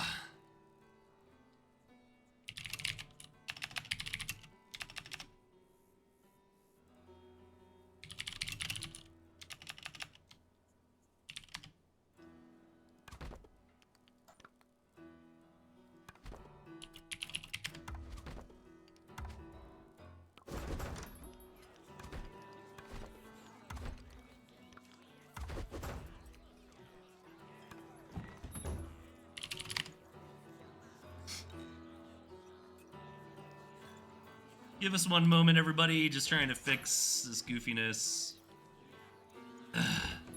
Hey, let's go. Arbuz is here. Cool.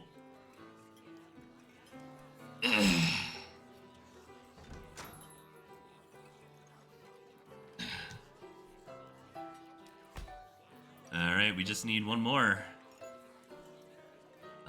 We need doses. Get in here, doses.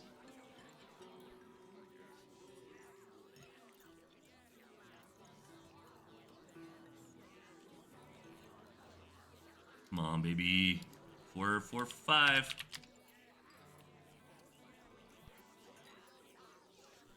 Oh boy. Hey! Alright, let's rock and roll.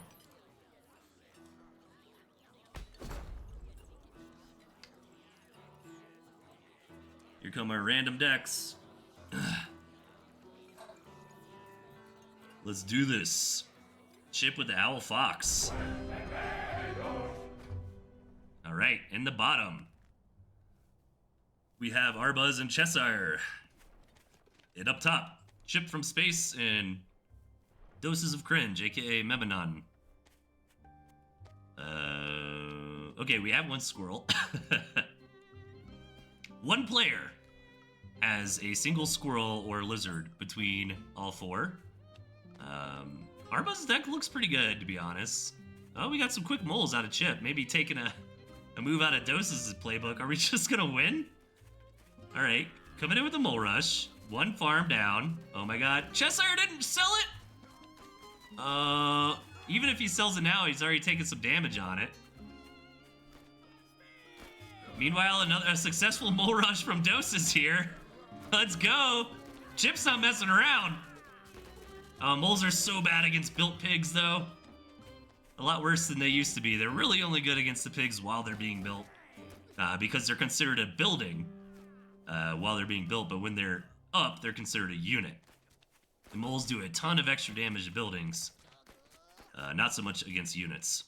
Alright, well, I think that was a pretty decent rush there. What are we doing from here, though, is the question. Some turrets. And some 8 farm from Memnon, aka Doses. And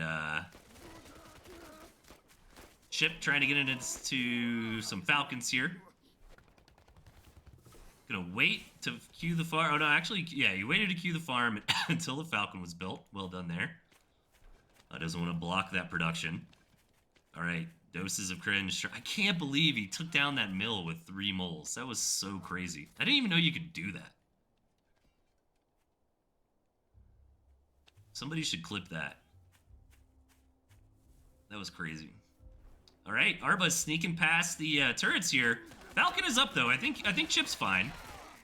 He needs to not have the Falcon attack the commander though. That was actually pretty bad for Chip. It was smart from Arbuz. So the Falcon used its initial burst on Hopper instead of on the squirrels, which made Chip lose that farm there. But Chip has both the Falcons out now. Lots of tier 1. Okay, some Falcons here as well. Oh, so many moles coming in. Doses of cringe. He got that one attack. He wants to do it again. No way, dude.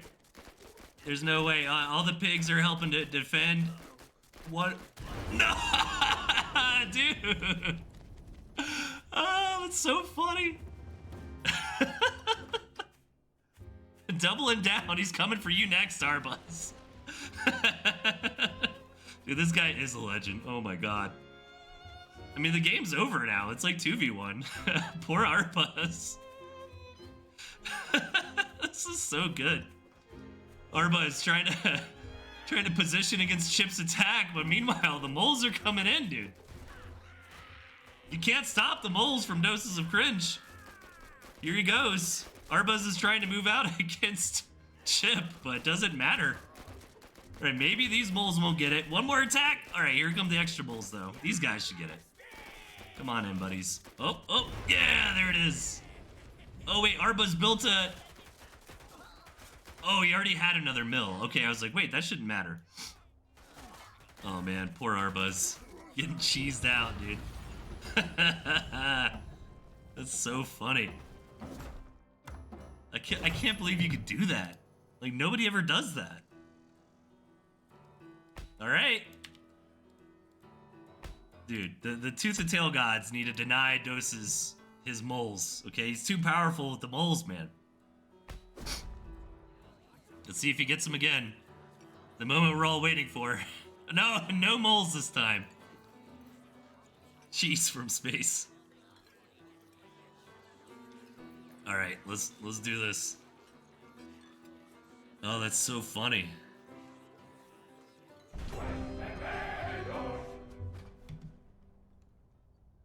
All right, in the bottom, we've got Chip and Doses. No moles this time for Doses, but Chip's got him. And up top, we've got Cheshire and Arbuzz. All right. Doses' deck looks pretty reasonable. Squizzard into Snake Fox with some defensive units.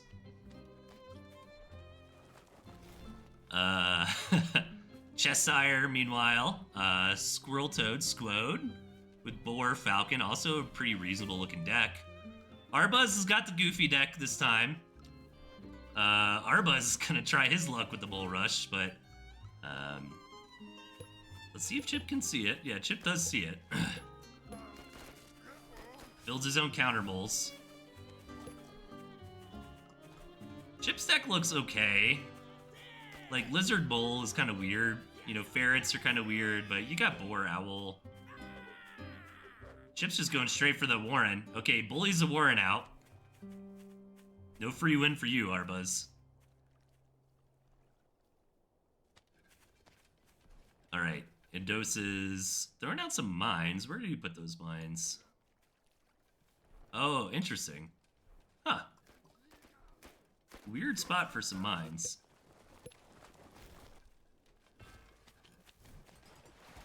Some turrets going up here.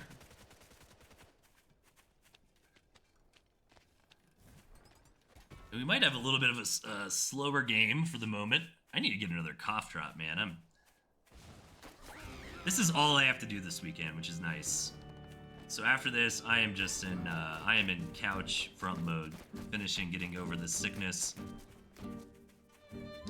I'm working my way through Kingdom Come 2 Deliverance at the moment, having a pretty good time. I think maybe I'm like a third of the way through. I think I just got to like the big Act 2, kind of like the big map change. I am generally a player who likes to do like everything, but I think I might just try to run through this main story. I have a lot of games I want to play, and I don't have a lot of time anymore, so. All right, so we got a nice little defensive setup here. Got the Wolf on the way. This is gonna protect the third base, or second base, I should say. Third base for the team, once that gets up and running. Oh, man. Dose mistaking mine with mole. Yeah. He's just putting those there like, if I had moles, this is what I would do with them. Oh no, but he's getting... Does that give him high ground vision? Oh man. That would have been so dope if it did. Now I see what he's going for.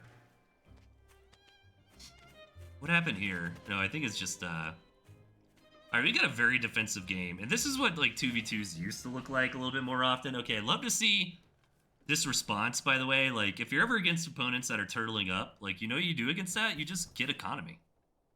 It's like, fine, yeah, spend all your money on defenses. I'll just spend my money on farms. Very smart here from Doses and Chip. But we might actually have a longer game on our hands. This is not really a position that's going to be easily busted. I mean, I guess you could try to snake your way through the water here and get around that. You could also kind of attack from this direction. Once that base gets established, it's a lot of Toad and Mole, though. But the boar is going to do quite nicely against. The boar is going to come out and start bullying these units here. Chip needs to be careful not to lose his boar, but I'm sure. Oh, but he doesn't know about the. I wonder if he knows about the wolf. Like, actually, the wolf buff on the Falcons is gonna put this boar into some serious damage. Chip just trying to clear out the barbed wire for now.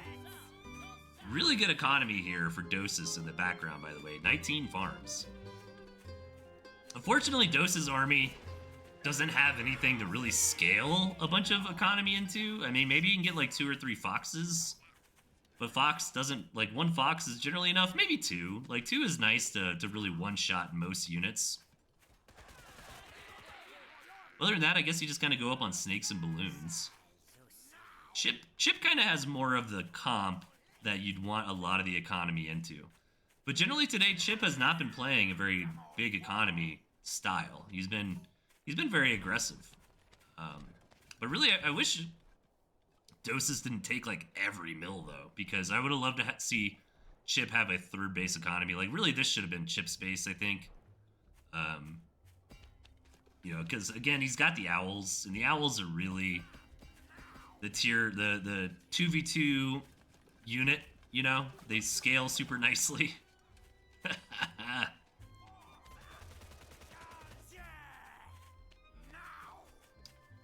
We do have that wolf from Arbus, which can buff the pigs if positioned correctly. Right now, it's just kind of buffing the units.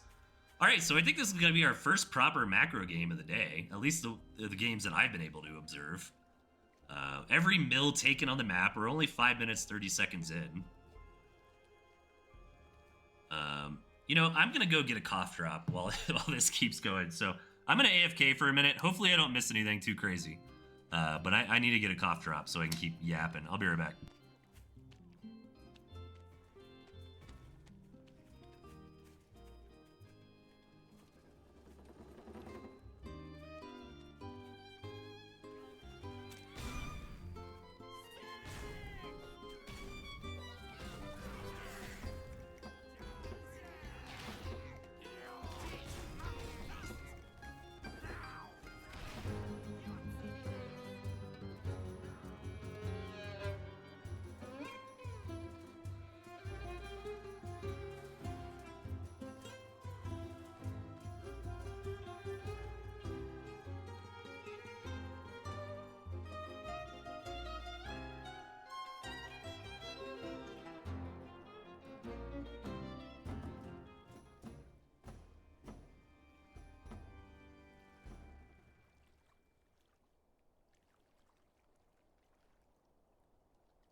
Okay, I am back with my cough drops. Hopefully I didn't miss too much here.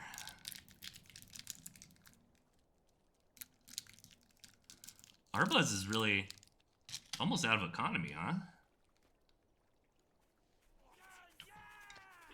Do you think happened? I missed 2 rushes. Arbs had backline moles. Oh, okay. Okay, 3 foxes on the way. And Chip, yeah, Chip must have done something because his army's a little bit down and out at the moment. So we're going to see, like, Cheshire and, dude, Doses has so much money. All right, they're not going to sit around anymore and let Doses just take the entire world. But they are getting out of their protection, dude. Look at how many units. That's so much AoE, though. Doses really needs a target with these snakes.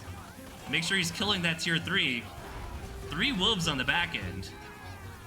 The snakes really need to target down these wolves. Oh my god, they all get away? No, don't let it. Ah! Okay, yeah, it does look like I missed a big attack on. Got rid of that defense, but.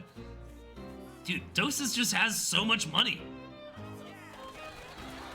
Dosis is playing capitalism at its finest, as disobeyed Splat. 100%.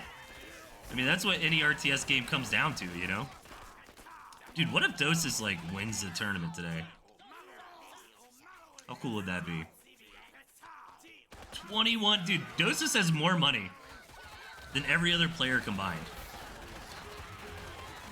Like, he's just gonna zap Brannigan in here. Just, like, throw lives at the problem until he wins. This is incredible.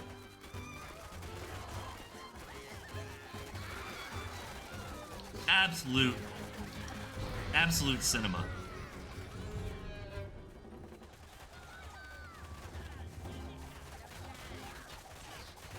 This is amazing. All right, so Doses and Chip from Space are gonna advance. I think there's one more losers bracket game.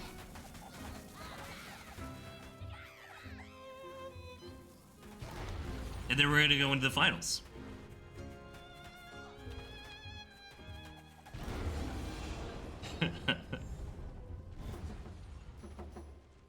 GG. Well played. A couple really fun games there. All right.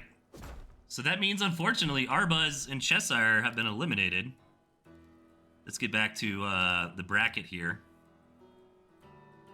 Yeah, so I need to get my clown hat. Oh, wait, no. Here we go. Doses of Cringe back into the clown hat. Chip from Space back into the clown hat. And Rip, Cheshire, and Arbuz. Okay.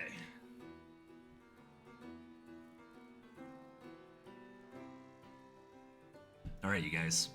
I can do it. I can make it. Ready, ready. All right, here we go. This is the last losers bracket game, if I'm understanding this correctly. And then we are going to move on to the finals, where Lego Man and Deep Sea are awaiting. And we've got the fan favorite at this point, Doses of Cringe, as our first contender. And his ally is going to be Z4tan. Which means they're going to go up against Chip from Space and Evil Murloc. All right.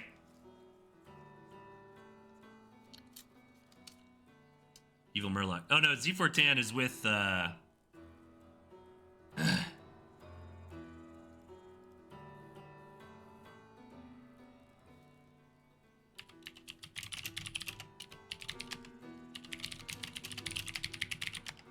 Okay.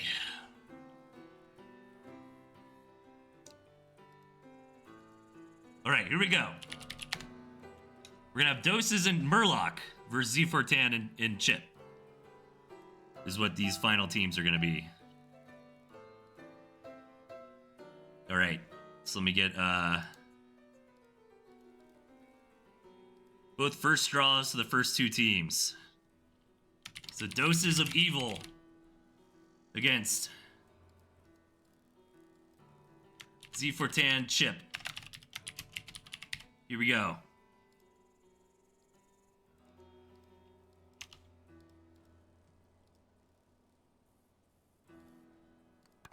Hopefully we won't have oh, Z4tan's got a actually Z4tan, do you mind if I host? Because I want raccoons. You don't have raccoons. Guess we don't really need a password.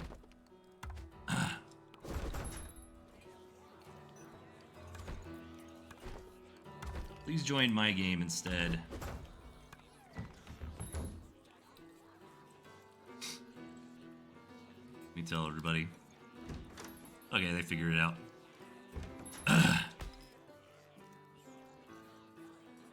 Doses of Evil.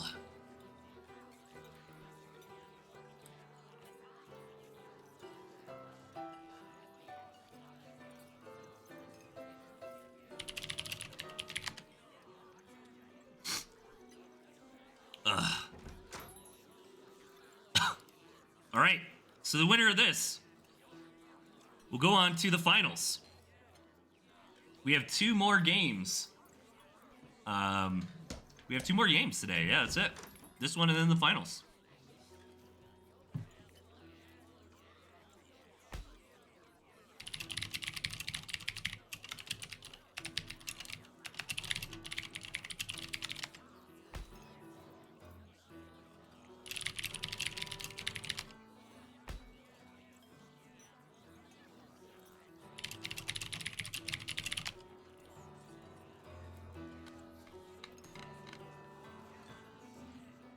Okay. Okay, we are also gonna draw for the last round, by the way. Talking to this guy. So it's not gonna be Lego Man and Sasha, but I can go ahead and get that hat ready. We're gonna do a final draw. And then the first 2 names are gonna be for the first 2 teams, kind of like team captains. So Lego Man and Sasha are in the hat. We gotta see who else gets in the hat for the last game.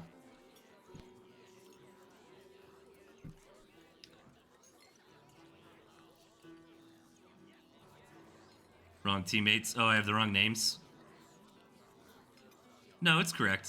I think it's correct. Yeah, yep, it's right.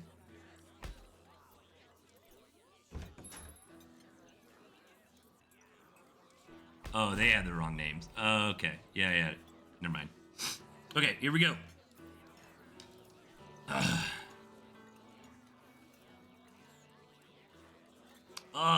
I love Murloc stack.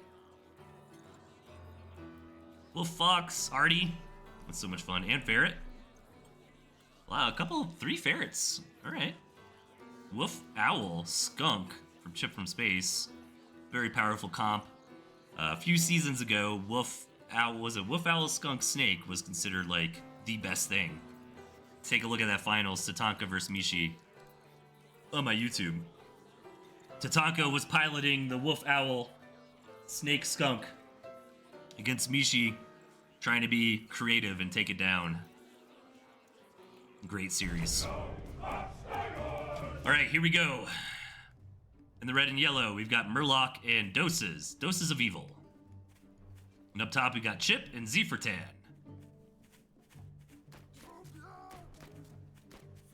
And yeah, we've got 3 ferrets. We've got no squirrels. Only 1 lizard. Here come those moles. Chip has learned from Doses. Alright, this is gonna be a farm. Doses does sell it. Oh, he's gonna try to get another... Okay, nice. Good harassment here from Chip. I don't know about this. He is gonna keep going. This is probably overextending. Meanwhile, Zefertan is just kind of macroing up. He is harassing his opponents pretty well, though. He might be able to get that lizard, Warren. Well, now that there's a lizard out, yeah, he should probably pack it up, yeah. Yeah, moles just aren't really good unless they can attack a building unit or a Warren. Yeah, Claro and Chetty get the Warren. I think he could have got the Warren if he went really quick. He might have taken some pig fire, but yeah, there's no pigs right there, so I think, yeah, maybe the Warren there could have been a thing. Chip's gonna throw some turrets down. And a couple lizards on the map here. Zefertan was able to get a nice, healthy 8 farms before anybody else, so let's see how they decide to leverage that.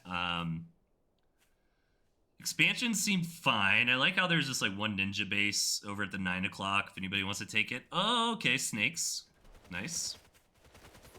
Couple turrets here to dissuade any kind of attacking from the opponents. Getting some scouting in. I really want to see like who expands. These expansions are a little bit tough, but there are some defensive structures here to kind of, you know, stretch out on the map a little bit. We see that quick fox out of Evil Murloc. Love to see it. Chip did scout it though, so he knows it's coming. Chip has owls. I wouldn't hate to see the owl, yeah. The owl's probably the best anti-fox repellent spray. Decides to go for the wolf instead. The wolf could help with the economy. Could also help with these snakes. All right, Dose is coming in. It's definitely one pig. One pig loses a few lizards, though. I would still say that's a net positive. Like, if you trade 60 food for 60 food, but you kill a farm, like, there's the lost mining time to be considered. But there's also the tempo loss of losing the units, right? A counterattack can be swift and painful. This artillery is going to be tough. Ooh, these toads doing a great job protecting the snakes. It's really going to be up to Chip to deny this artillery cannon. You know, these snakes can't hit buildings. Ugh.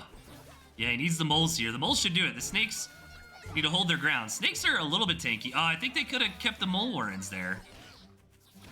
Oh, nice. Okay, gets the cannon. Okay, this is a scrappy game. Needs to keep the snakes alive. Wow, another cannon goes straight back down, though. Now this fox. Oh, this is starting to look good for Doses of Evil.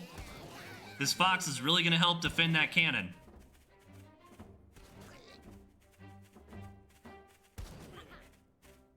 All right.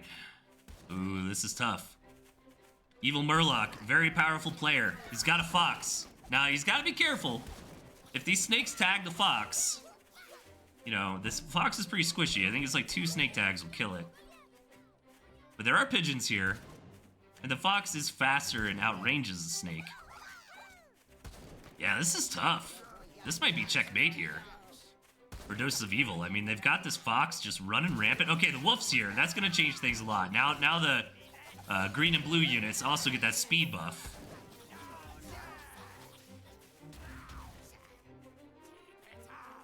And with the speed buff, those snakes could very easily take out the fox.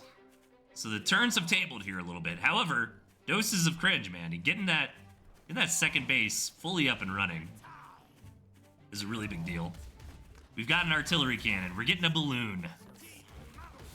Things are looking good for red and yellow.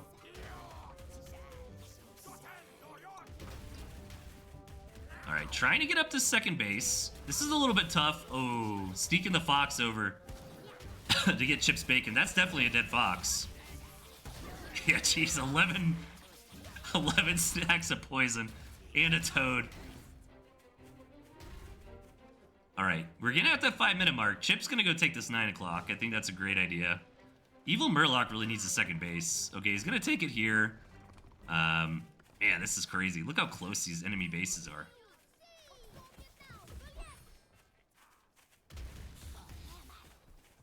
Okay.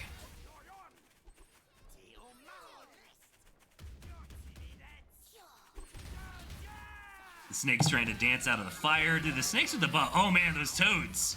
Cleaning up those lizards, no problem.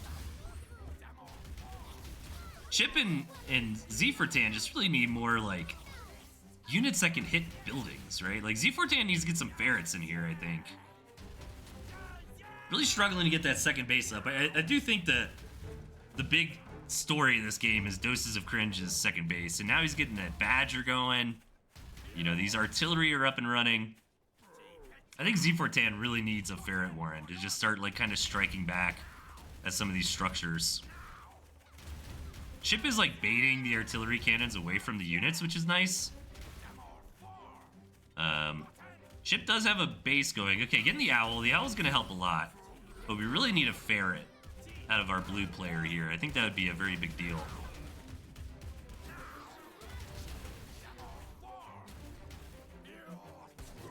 Z4Tan doing a good job keeping his snakes alive. They're constantly under pressure, losing one every now and then. Oh, careful with that wolf! 2 HP! Oh, the wolf goes down. That might be it. I don't know. That fight for that arty cannon early on. You know, I honestly, I do... I mean, I keep saying the same thing over and over, but I really do think if Z4Tan just had a few ferrets in the mix, probably would have helped out a lot. I think this is about it, though, dude. Doses of Cringe. Just on fire today.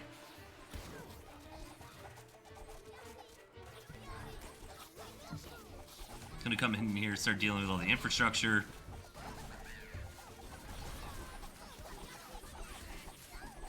Got the Wolf Fox out and everything. Evil Murloc just having a grand old time. Being able to pressure with the Arties, getting out the Fox and the Wolf. GG. Okay. It's Doses of Evil up 1 point. Here we go. Let's see if Chip from space and Z410 can bring it back.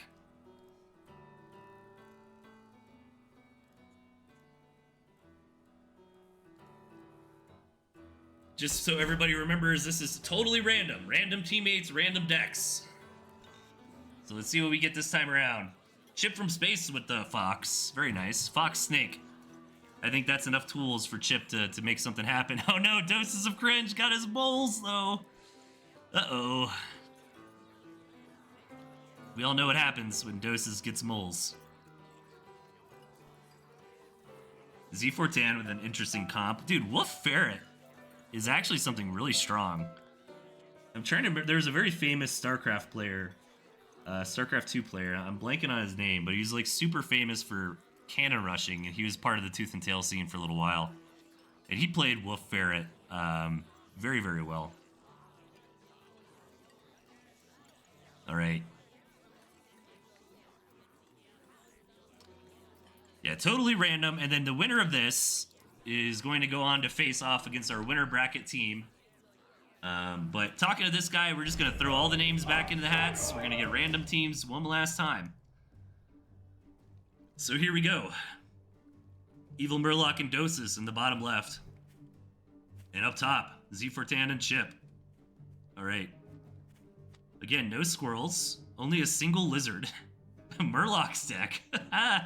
Pigeon, Falcon, Badger. And then some defense. Honestly, though, like, Pigeon, Falcon, Badger is a crazy strong late game composition. Like, if Doses can use his cams and his moles, some of those turrets, Doses trying to make the magic happen again. Unfortunately, Chip doesn't have, like, a good response. Yeah, he's got Toads, but you don't really want to run Toads into moles, right? Honestly, the best thing, yeah, I like Chip just building his back farms. Like, this is not going to work.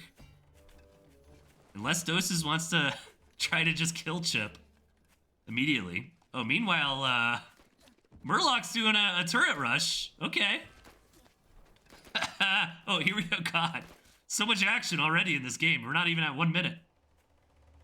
Okay, Chip does have turrets. So he's baiting... Oh, that was so smart from Chip.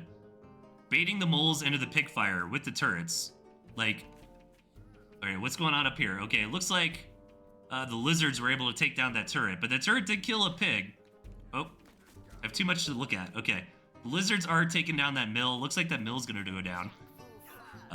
And Chip's gonna bully this back. So nice defense for Chip and Z410 here. And Chip's getting into his snakes. Snake's a very microable unit. I think Chip can go across the map and start doing crimes with that snake. And I think our green and blue team are in fine shape here.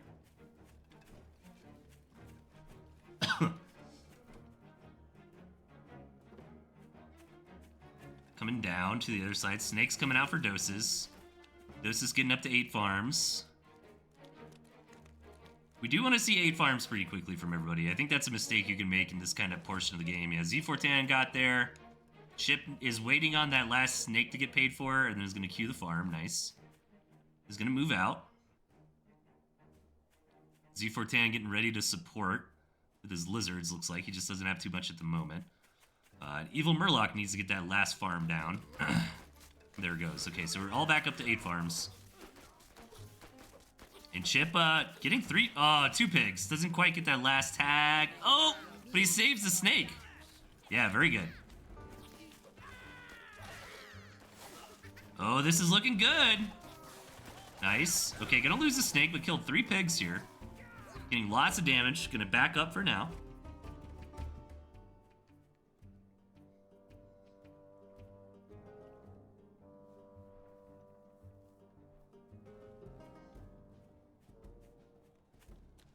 All right, and maybe the game's going to stabilize. I do feel like our green and blue team here is in a nice commanding lead, and Z410's going to leverage that into a second base. Meanwhile, Chip is just going to go up to 4 snakes and some pigeons, and that's really going to give Chip a lot of opportunity to come down here and start esportsing. So, is able to catch some sneaky moles from his opponent. Unfortunately, these snakes will not attack buildings, but was waiting for those moles to spawn, get some free kills, but Doses was able to get back in there, sell that off, And we see a Badger on the way for Evil Murloc.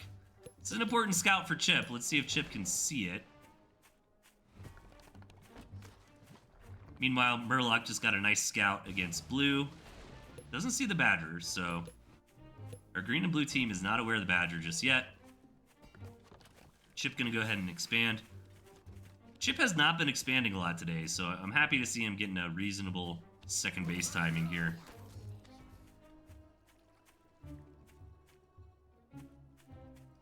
Yeah, the snakes do not attack buildings anymore. That's something we decided on for balancing. When the snakes attacked buildings, they were just very, very powerful. Okay, Dose is gonna try it again. All 12 moles will for sure kill Chip's main.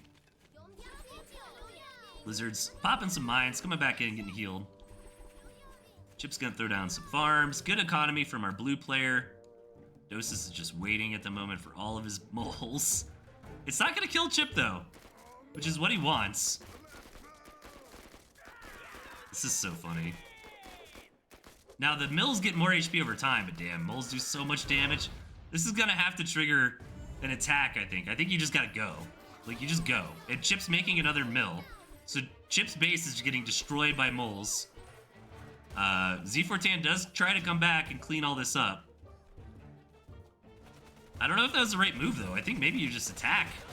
The Badger kind of trying to take out these turrets, but not doing a good job at it. Oh my god, Doses is a madman with these moles. He's trying to get in there and just cheese his way to victory in this tournament. They do get cleaned up by the lizards, though. Meanwhile, how's the front line looking?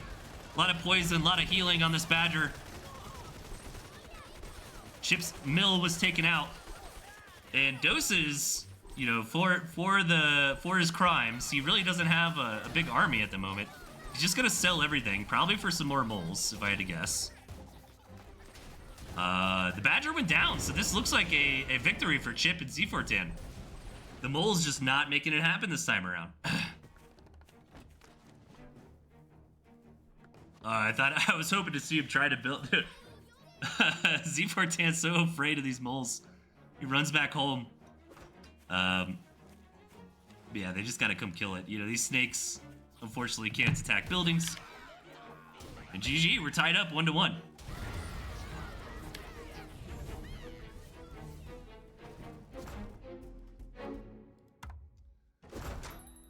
Everyone's got your number now, Dosis, on your mole play. Here we go, game number 3.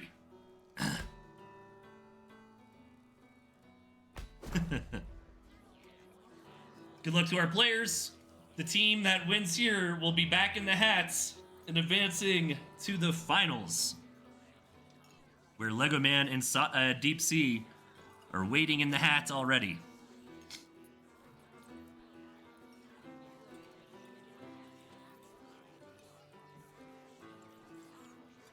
All right. Doses, of course, has their moles. Chip's got moles. Evil Murloc's got moles. No moles for Z4Tan, but Z4Tan's got like a legitimate deck. Like, oh my god, that's like a tournament deck. If somebody registered that in the TNT Championship 2026, which, by the way, you can sign up for right now, I think that's a fine deck. Squizzard, Cam, Falcon, Boar, and then mine. It's solid.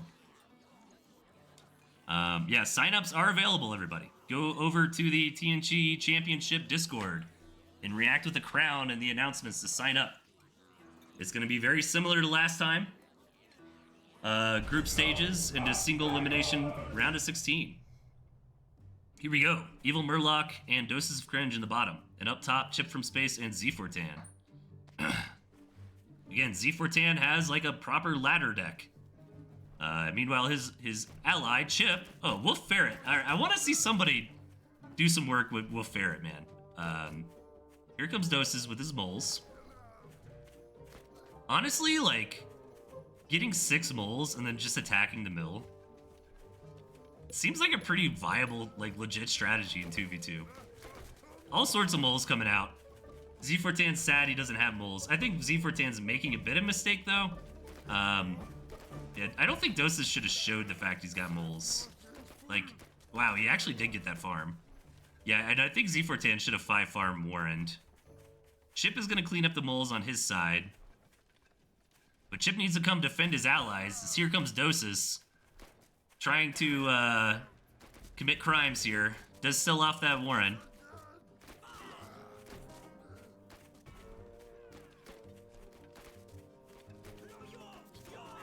And it looks like the mole attacks are going to get pushed back. Chip is not having it anymore.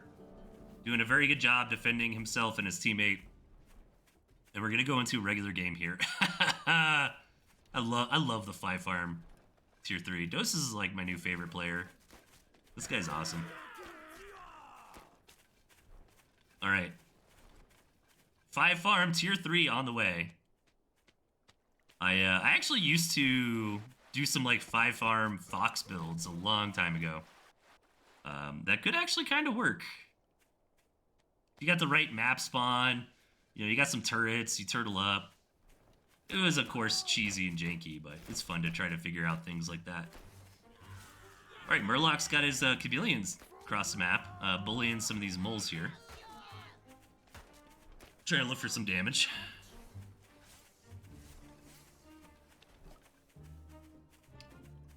The cams are together now.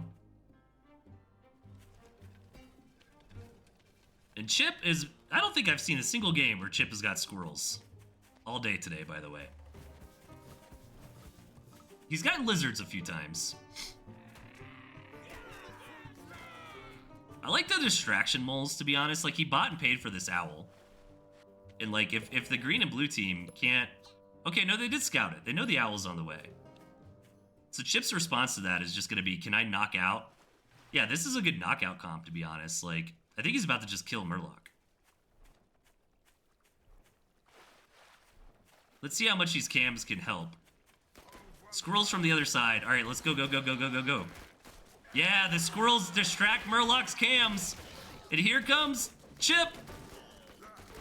See you later, nerd. And now Chip is going to keep marching forward. The owl's not quite ready. Chip's just going to wait a little bit for a re-rally. And here we go. Dose is getting a taste of his own medicine as his mill's getting targeted down.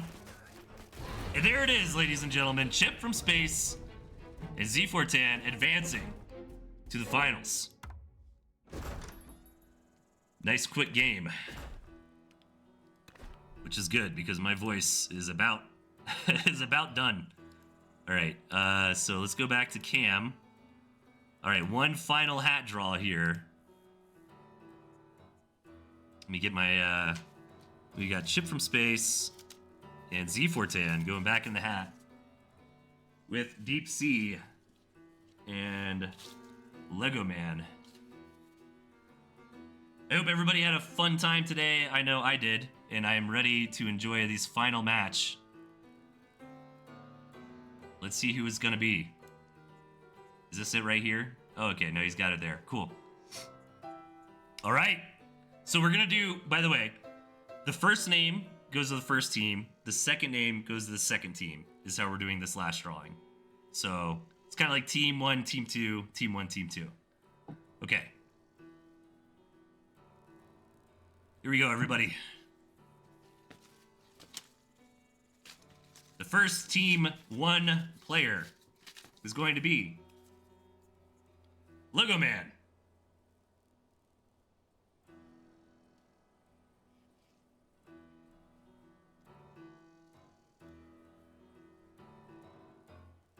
Doses, you did awesome, man. Great job. That was very entertaining. All right, Lego Man is our first team 1. Our first team 2 is going to be Chip from Space. Chip from Space on team 2. And then our final drawing, really, that matters. Okay, well, there you go. Lego and Deep Sea Sasha. It was fated that they were going to play together. Which means Z410 is with Chip. Lego and Deep Sea came up in the winner's bracket together. And fate has decided that they will fight to the very end together. So there's our teams, ladies and gentlemen. let's hop into it. Let me get our scoreboard ready to go. Deep Sea Lego. And you know what? Chip and Z4Tan just played together. You know, they understand how to work together a little bit. Hopefully they're on voice, you know, figuring it out. And let's hop into our final game here.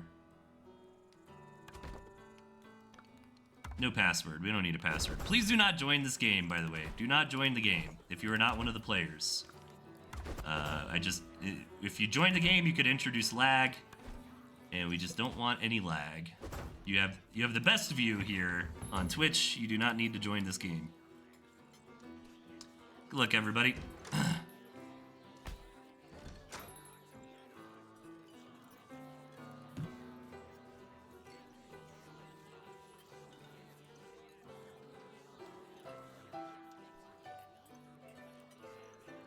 All right, while the players come in, I am gonna grab a drink. Hopefully nobody's having problems getting in.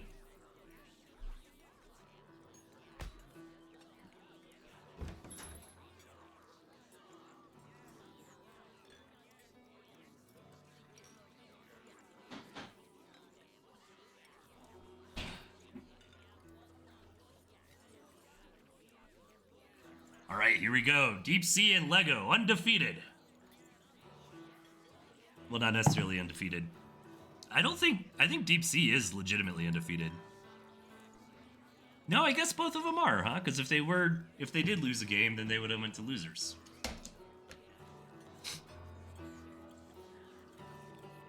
Right. Thank you everybody for tuning in. Oh, best of 5. I should probably let the players know that. Thank you for calling that out.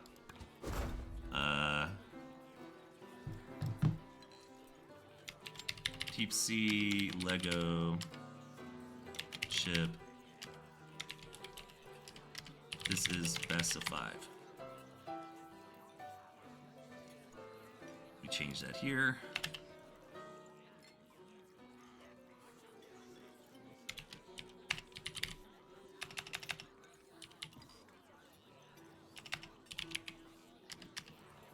Okay. All right, everybody, here we go. No moles. We're not getting down and dirty. Sorry, doses of Twitch. 3 RDs, 4 toads. You love to see it. Waiting on Z4Tan to ready up. Airlu is happy that Z4Tan is Argentinian.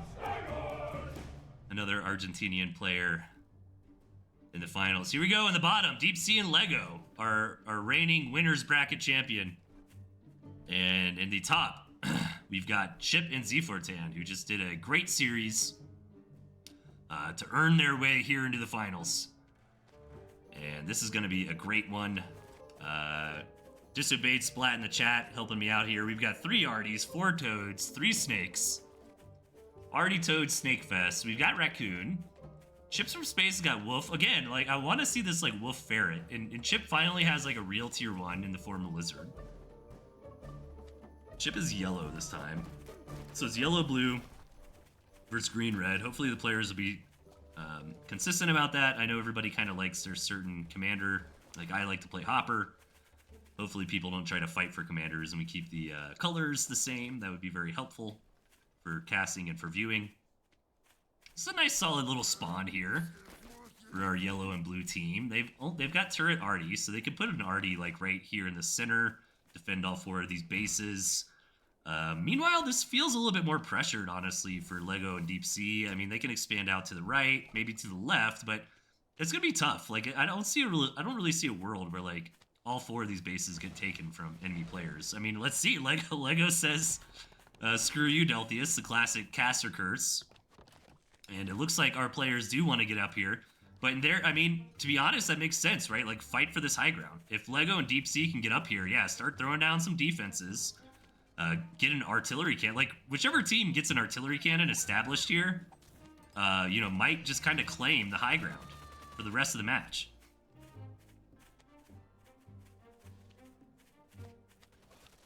So already, our green and red team making some serious moves this game. Meanwhile, yellow and blue Just getting up some tier 2. Okay, the ferrets are going to be huge. Finally glad to see ferrets. We actually haven't seen a whole lot of ferrets today. And they're a wonderful unit in 2v2. Yeah, I don't think LEGO should, like, commit any farms. Oh, the badgers on the way for deep sea. Let's go. No pigeons, though. Pigeons and badgers kind of go hand in hand, but the badger's still a strong unit, even without that pigeon support. Meanwhile, we got some falcons coming. We got the raccoons coming up. I love the raccoon. Newer unit, by the way. We are playing on a mod to be able to utilize that raccoon. We might see it in the regular game one day, but so far we still got to use a mod for it. And here comes Chip to deny these turrets. You're just gonna have to sell those off, I think. Yeah, I mean, the snakes from deep sea can kind of help push back the ferrets, but ultimately, yeah, those turrets, once the ferrets come out, you kind of have to groan and sell those. And now yellow and blue are pushing back a little bit, trying to take their own mill here. Man, this game is such a razor's edge. You know, this game might just end immediately, and here we go. The falcon goes down. Gotta be careful with these falcons. Oh, the falcon kind of baited the lizards up and got some nice toe connections there. Mill does go down. Yellow and blue team starting to build their own mills, though.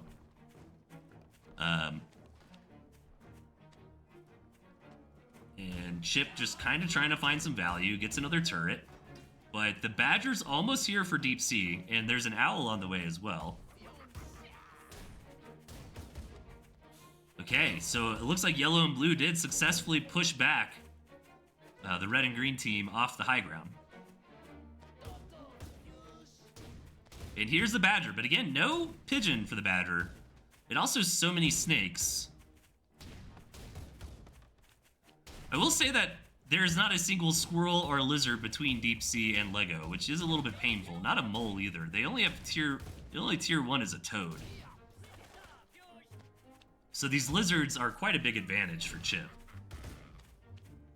I think the owls are going to be awesome, though. Once the owls come out, yeah, that's going to make these lizards kind of useless. Same with the toads. Owls do very, very good against tier 1. And I like Deep Sea's strategy. Like, if they could just sit back, build more and more owls, they're going to be in a really good spot. So kind of coming over to the side, Chip just continuing to try to harass. And right now, these owls, yeah, they might be getting a tier 1 every now and then, but like as the owls kind of scale, it's just going to get worse and worse. LEGO does take this 6 o'clock base, but the yellow and blue team are getting a little bit ahead on economy. There's a boar on the way. That's going to do quite nice against the owls. Meanwhile, Chip just kind of having the boots on the ground for now. I think we'll eventually get into that wolf, but I don't mind seeing them, yeah, just continuing to make more and more units.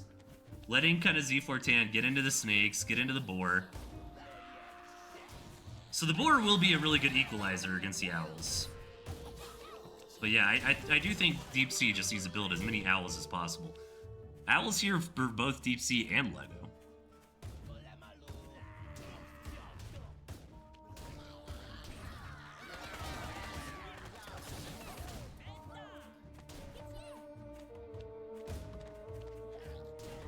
And we might have a little bit of a longer game. The game was on a knife's edge for a moment there. But, you know, I think Deep Sea and LEGO did a good job of, you know, kind of conceding the high ground and not overextending, not dying.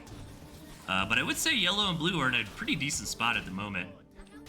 And if this boar can just kind of stay on the front lines, you know, soak up all the mice. But already 4 owls here for a red and green team.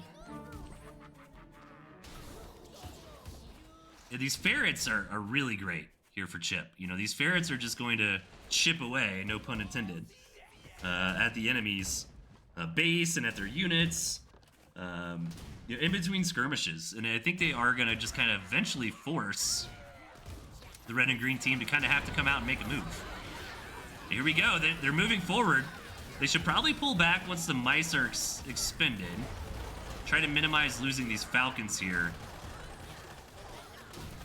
But that, I don't know who did better in that attack, to be honest. I mean, it kind of felt like it went very well for yellow and blue.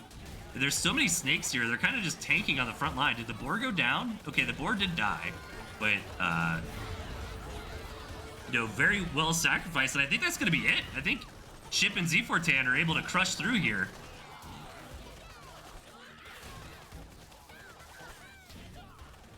And they're going to take game number 1. This is a best of 5.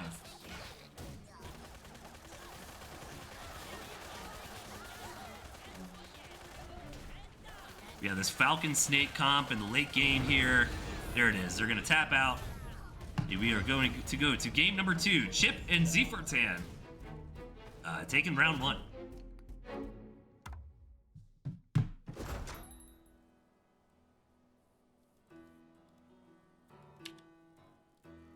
Remember, this is a best of 5, though.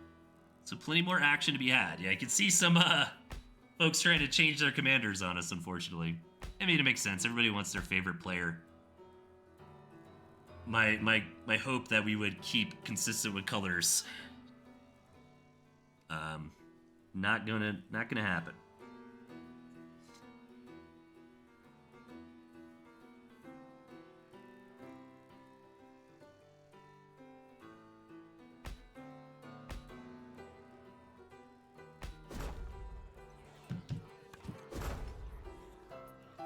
All right, here we go.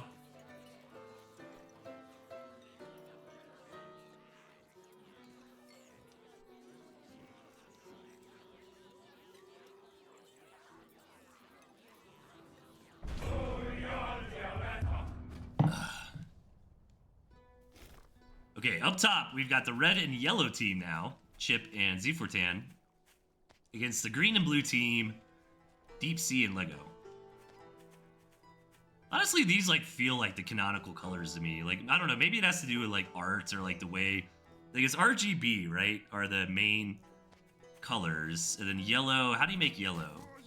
It's red and it's not red and blue. That'd be purple. Is it red and green? Or yellow is not a core color, right? Yeah, it's red. It's red and green makes yellow. I know arts. Lighter color versus darker colors is dissipate supply. Yeah, maybe that's what it is. But this does seem a little bit more natural to me. So Chip from Space does have lizards. Oh, Deep Sea's got squirrel. We got squirrels in this game, chat. Holy moly. 3 players with squirrels. What a treat. And no moles. Oh no, we do have moles. Z4Tan has moles. So who has the most ladder-looking deck here? I don't know. None of them, really? I don't think any of them are like, I would queue up in the TNT Championship with this deck. Maybe Chips is like the closest? Alright, some early protection warrens, but I think we are going to get into 8 farms here. Kind of no harm, no foul. Yeah, I don't know if any of these would be like TNT Championship decks. Speaking of which, signups are open. Go sign up for the championship event. It's going to be a lot of fun. Doses, I hope to see you there. You're one of my new favorite players. You better sign up for the tournament. All right, we got raccoons. Maybe Chip from Space will sign up. That'd be cool. All right, big squirrel attack coming in. Deep Sea and Lego Man are not screwing around. And Chip trying to go for double raccoons and this warren out in the open. This might be a very quick game number 2. Mine's even coming in. Yeah, I mean, Chip with the double tier 2 just doesn't have enough boots on the grounds. And Chip's already getting annihilated here. All right, 1 raccoon does show up. I don't think Chip's gonna lose, but he did lose 3 farms, which is pretty rough. Needs to keep this raccoon alive.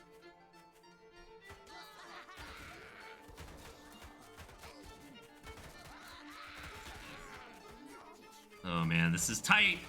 All right, raccoon. All right, the raccoons are here. Oh, Deep Sea losing the commander, very bad. And the skunk as well. Okay, Chip and Z4Tan are gonna hold. But Chip took very big damage to his economy. Now, he can leverage these raccoons. If the raccoons are out of the base territory, then they actually make money. They're like scavenging like raccoons. I don't know if Chip knows that. I did tell him that like before the game in the Discord. I mean, I didn't tell him specifically, but I wrote that out in the 2v2 channel. So if Chip moves these now the thing is that they're not going to heal if they're not in the territory, right? So maybe let them heal up, move them outside the territory, and 4 raccoons are the equivalent of 1 farm, by the way. So second base. So big attack from our green and blue team did not quite work. Did a lot of damage though. You can see the income from Chip really down in the gutters.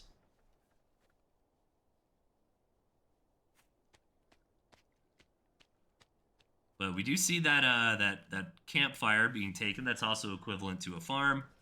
And Chip getting... I actually like this a lot from Chip, by the way. This is a good little pro tip. You might as well just build the new farms here rather than replacing them on your main. Because farms only have a certain amount of food on them, right? The wheat on that plot of land. Oh, big attack coming in. So you might as well spend your 60 bucks and get a fresh plot of land, right? Than one that's already been... farmed a little bit on. Okay, big attack coming in. The raccoons and skunks holding strong for now. The chameleons did sneak away. They're not dead, but they are taking gas damage. I'm taking a look at them there. Oh my god. This is I wonder if Deep Sea and Lego are a little tilted. That attack really didn't work. And that's exactly what Chip and Z4Tan needed to get back into this.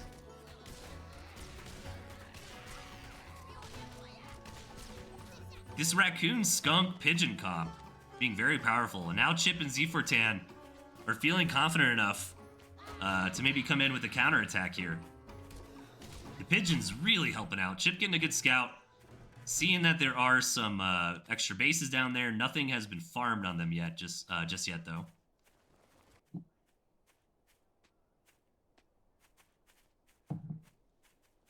Lego with the 4 cams. Oh, Z4Tan's even got the woof here. Deep Sea's got a woof of their own. But economies are getting into the dumpster. It's 530. Chip surprisingly has the strongest economy now. But nobody's really committing to second bases. Okay, there we go. Deep Sea's getting some farms down. Lego's getting some farms down. It's just been such a scrappy game. It's hard to commit anything to something that's not units. And this is looking like a pretty strong attack for Chip and Z4Tan.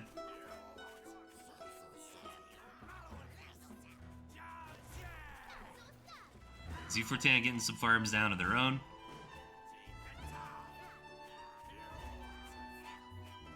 Oh man, I don't know. Let's see. All right, here we go. Lego Man deciding to take the initiative here. Running the cams up. Very strong initiation, actually. Holy moly. Green and blue cleaning up shop. I did not expect that.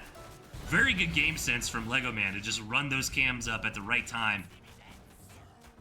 Wow, I am impressed. That was very good. I would honestly want to look at that again, because it seemed very clearly that Chip and Z4Tan had a better spot.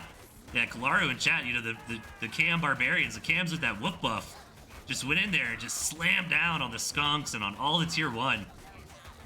And just like that, you know, it looked like Chip and Z4Tan had a commanding lead. But smart engagement, smart positioning, and smart timing from Lego Man and Deep Sea. And they're going to be able to tie things up 1-1. 1-1, right? Yes, 1-1.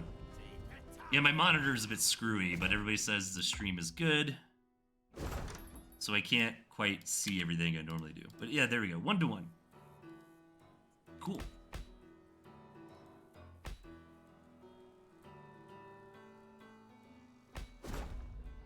Let's see what the TNT gods give us this time. Some randoms and lock in. Let's go.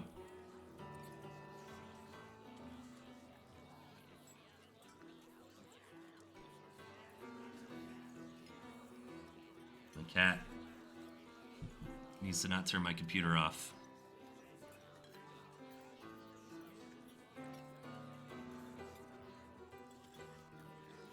Alright, come on. Alright, let's go, Z4Tan. Lock it up.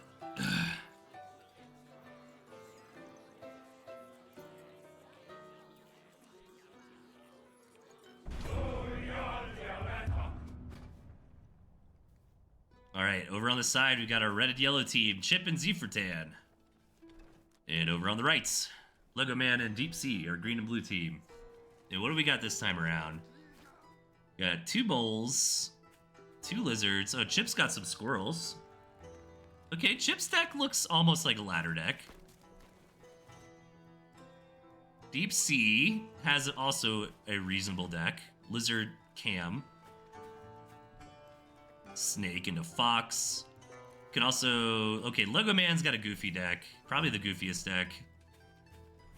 I don't know what Lego Man should do, to be honest. Maybe... maybe just try to rush boar? I don't know, that's tough. I think Lego Man's got the worst deck here. And Z4Tan's deck looks fine. Got some good options. We haven't really been seeing Owl do too much work today. I think Owl's best time, I think, is behind them. I think some of the other units are just a little bit stronger now. We've got some good AoE options. Cams are pretty good. A little bit of defense here, some wire. Yeah, I'm wondering, I feel like this is the story of Lego Man. Like, how does Lego Man leverage this deck to a victory? You know, they don't have the best turtley position, to be honest, right? Like, I mean, they've only kind of got 1 extra mil. Maybe they can really stretch themselves out to, like, here and try to split the map like that with a lot of barbed wire. Like, maybe Lego Man just, like, builds, like, a ridiculous amount of barbed wire. Like, 100 barbed wire. And just puts it all over the map. I mean, going into Snake makes sense. And honestly, Lego Man's favorite unit is Snake. And Lego Man is probably the best Snake player in the scene. That's kind of his whole thing. So at least he gets a Snake. He gets the weird deck, but he gets his favorite unit. Yeah, wait for the... Yeah, smart from Lego. Wait for Chip to go away, and then throw down the board. But Chip is delaying this very well. Wanted to wait... Oh, did Chip see it anyways? I think he did. Yep. Chip probably doesn't know what tier 3 it was because it was such a split second. But doesn't know the tier 3 is on the way.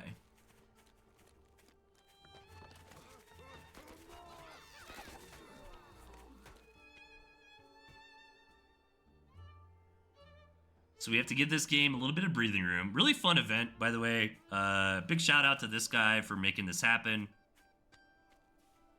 Big shout out to my immune system for making me feel better today. Honestly, I was really sad. Like, I thought I was gonna have to cancel.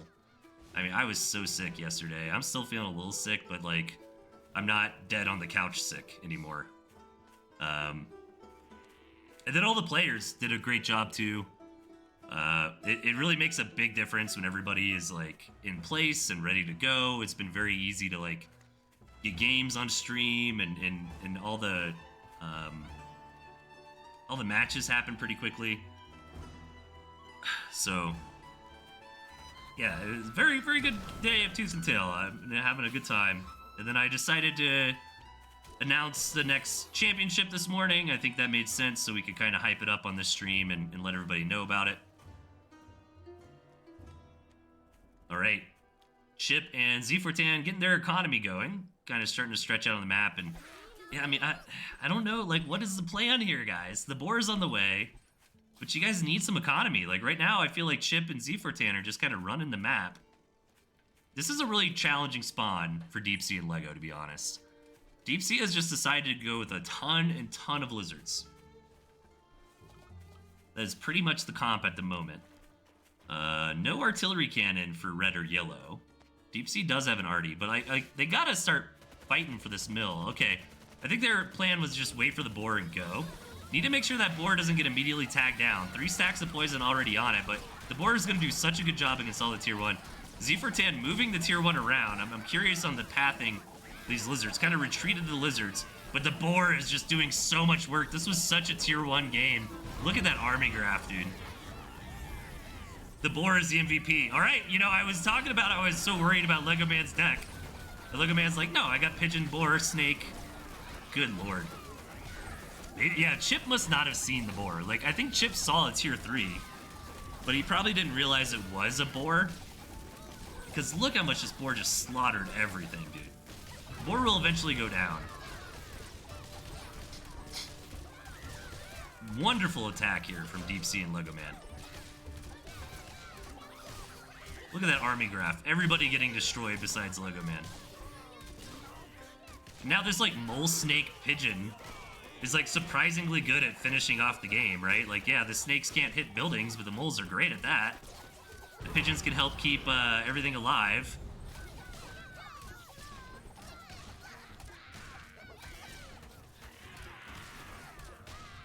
Deep Sea's got plenty of lizards to help reinforce.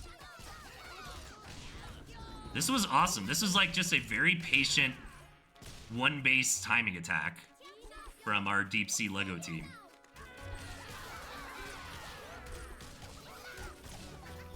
And yeah, red and yellow just must not have known about the board because they had so much tier 1.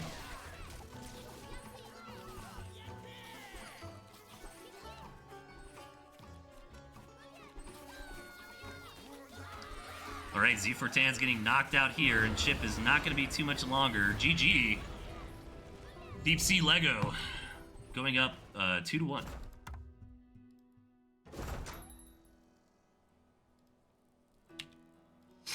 This is a best of 5, so we got at least one more game of Tooth and Tail on our hands.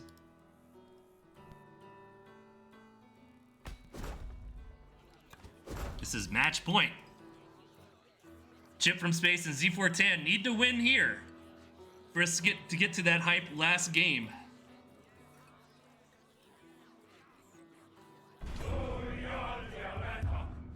All right. Chip from Space and Z4Tan spawning in the top. And in the bottom, Lego Man and Deep Sea. Oh, Deep Sea's deck looks like a ladder deck, kinda. Close.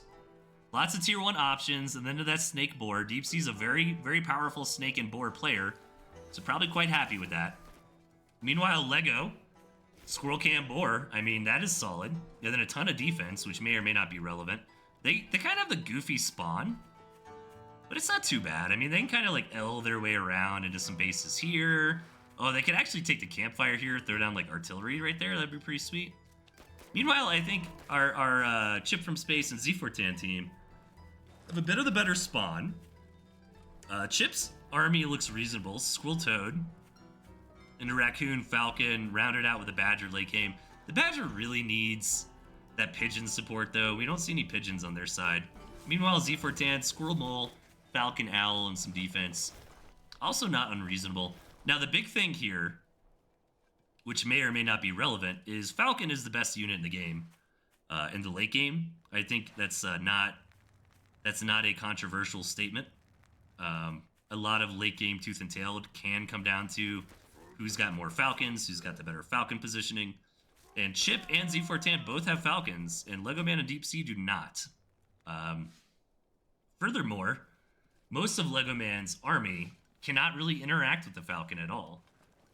You know, the boar, the cam, two of those strongest pieces don't shoot up. The artillery doesn't shoot up. Deep Sea, yeah, the snakes can kind of help. But I do think, so it's kind of weird. I feel like Deep Sea and Lego have like the better early to mid game. But if Chip from Space and Z4Tan can really draw this out, get to a late game, and just start spamming Falcons, I don't see what Deep Sea and Lego could do against that.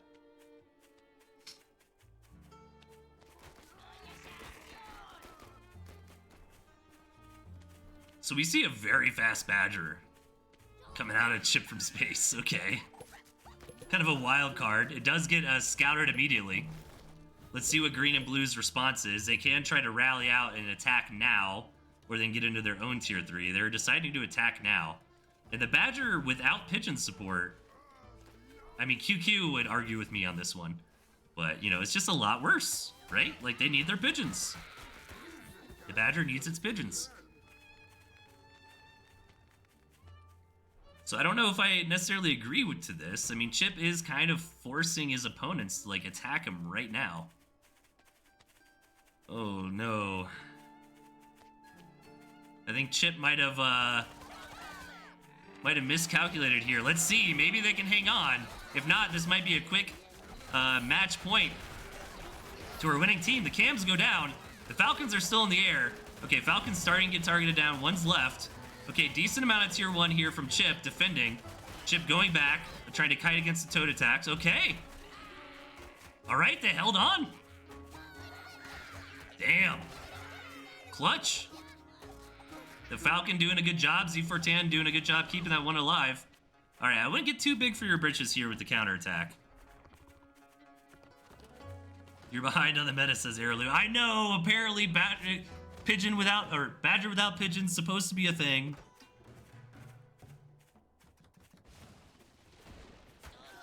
But I don't know, I just don't see it. But what do I know? I'm not a great player, I'm just the caster. All right, here's that badger. Let's see the pigeonless badger. Getting the thumbs up by Airlu, apparently.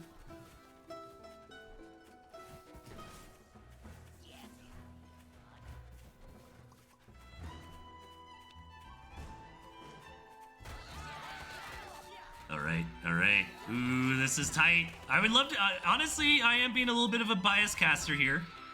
I would love to see Chip and Z4Tan win this one, just so we get a game 5.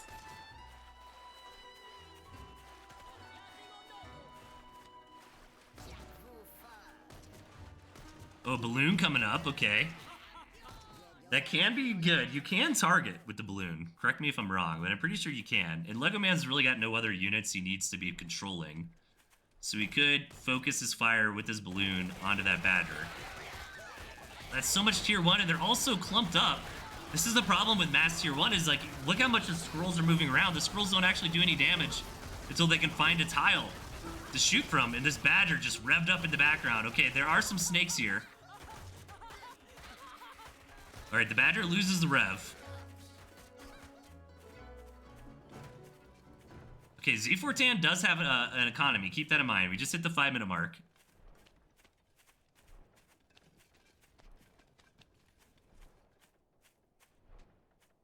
So we do need some extra bases here. Everybody's able to get another base besides Sasha at the moment, or Deep Sea. All right. Another attack potentially coming in. Lots of tier 1 here. But again, it's just them trying to find tiles. They're kind of dancing around a little bit. Chip being careful. Okay, 1 stack of poison. I think it needs another stack to die. Does at least push it back right now. Throw it in the water, Chip. There you go. The water plus the territory that does stack, so it is going to heal much faster in the water.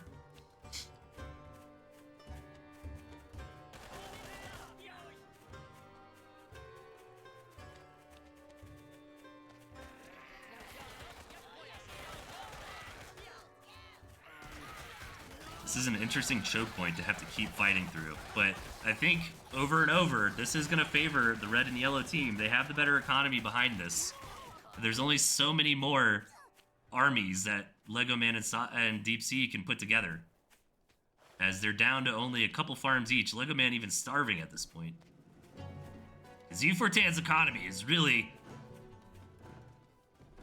keeping the army going. You know, Chip's just got the badger, he's got a couple squirrels, but the big thing is Z4Tan is really able to continue to mass out more and more units as the carnage ensues. Ooh, Chip a little out of position here. Oh, red needs to come in and join the fight. All right, here we go. I think this is gonna be it. I think we go to a game 5 now. Yeah, they gotta tap out from there. GG. Game number 5.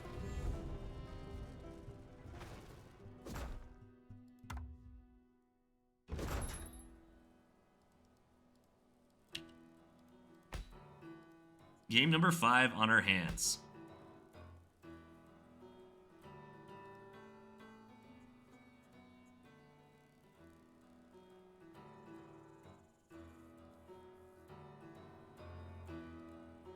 This is it. It all comes down to this final match.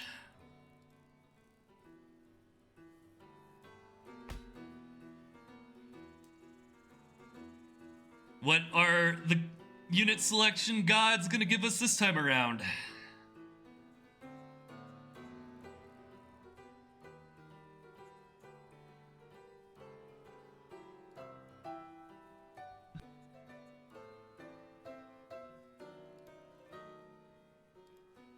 Okay, yeah, Chip asking for a break. No problemo. I will also take a little break then. So BRB.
All right, I am back.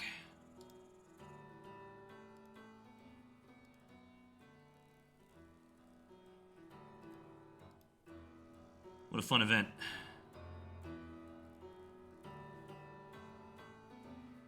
Let's see what we've got for this last game.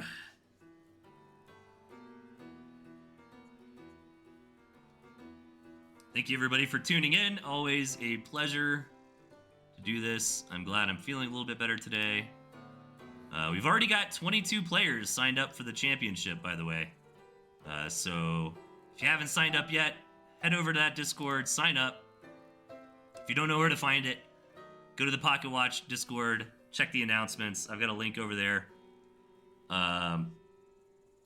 It's going to be a lot of fun. It's going to be the same thing as last time. I think we're pretty locked in on this format. We liked it a lot. We're going to make sure we balance the group stages a little bit. You know, we don't want one group to have nothing but new players, another group to have every good player, you know. So we're going to do some common sense balancing there. And then, which I can't remember if that happened last time or not. And then round of 16 is going to be seeded. So that means that your performance in the group stage does matter. Going undefeated, right? Not even losing a single map versus like maybe getting second place, but you had a lot of close calls, a couple losses, you know. That's going to make a big difference. So I'm excited for that. We will be playing with raccoons. Whether or not that is live on Pocketwatch to be seen. I do know Eel is trying to figure that out. No promises though. So really excited. That would be nice. That way the ladder's up and running, you know, for the tournament. I mean, it pretty much is. Like, the ladder is the same thing as the tournament patch.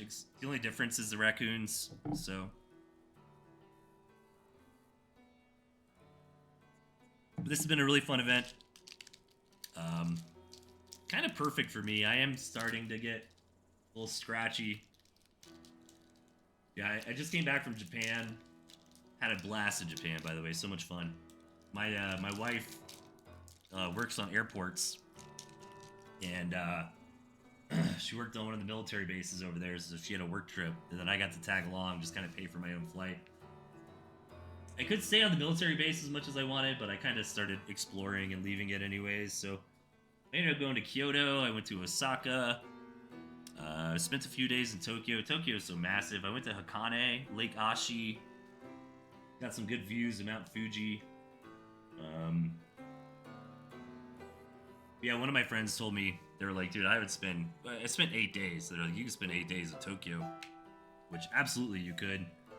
I chose not to, but I mean, Tokyo's got like 20 cities in it or districts and stuff. We ended up seeing like 3 of them. We went to Akihabara, which was awesome. All right, here we go. The last game. I'm done yapping to buy time.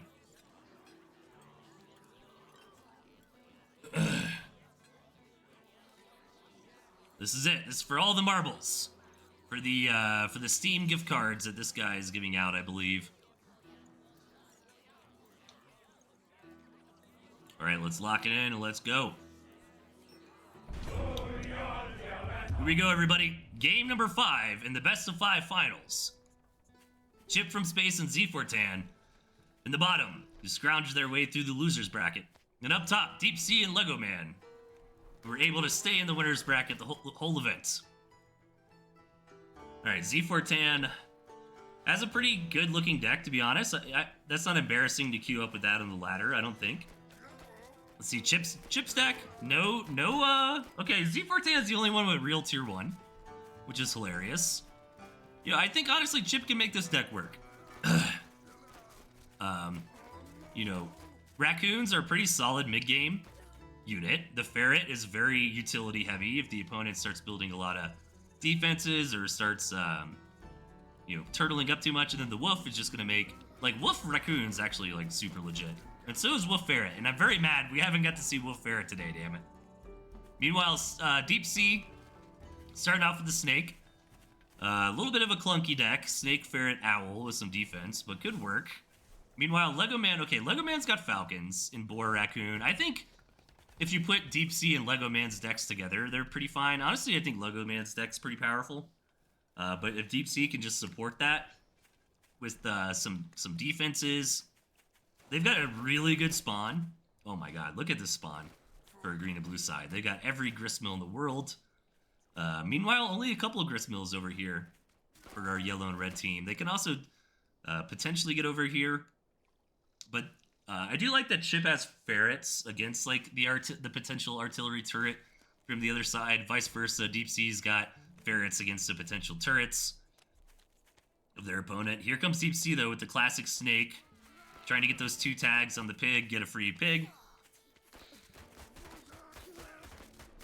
1 and 2, okay, gets it, nice. Commander goes down though, unfortunately, so that is a dead Snake. Logo Man trying to come support. Gonna get pushed back, though. Will this Snake die? I don't think so. It doesn't be able to get back. And Snake Pigeon, pretty powerful. Pretty good. So Lego Man and Deep Sea are just gonna try to harass and get some value, you know? Oh, Z4Tan needs to take this farm back. It's a common mistake, because it's like kind of hard to tell when you're playing that you don't have that farm, but if you look at the mini-map, okay, good. Whew. That is such a tragic mistake I see newer players make all the time. I don't think Z4Tan's a new player by any stretch. I mean, they've been playing quite well today, but they're definitely new to the competitive scene. So welcome, happy to have you. I hope you sign up for the championship. All right, Lego Man, I'm trying to be a little sneaky snake boy over here. It is gonna work. Oh, you could potentially get a ton of damage. Look at this. Oh my god. Oh man. Dude, Lego Man. Absolutely slaying the economy of Chip. Chip gonna try to return the favor. Look at that, 4 dead farms. The toads explode in. Okay, 4 raccoons is nothing to bat an eye at, but I feel like snakes are probably pretty good against raccoons. Oh no, Chip, they're kind of throwing their units in like one at a time here. Or their armies. Okay, big attack coming in. Chip's hesitant to commit though with his raccoons. He really doesn't want to lose these raccoons. They got some damage back, but man, that might have been the game-winning move here from Lego Man. Which, how cool is that? Lego Man winning the last game of the tournament with his iconic unit, the Snakes. Deep Sea's got a solid army comp over here too. A bunch of snakes and ferrets together.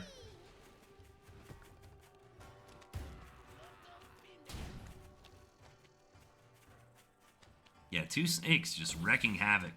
You know, it takes 2 hits from a snake to kill a pig. Get that little turret there so it doesn't happen again, poor Chip. Chip not really opting to rebuild the economy either. Chip is a very good scrappy player, though. Kind of knows how to navigate low eco games.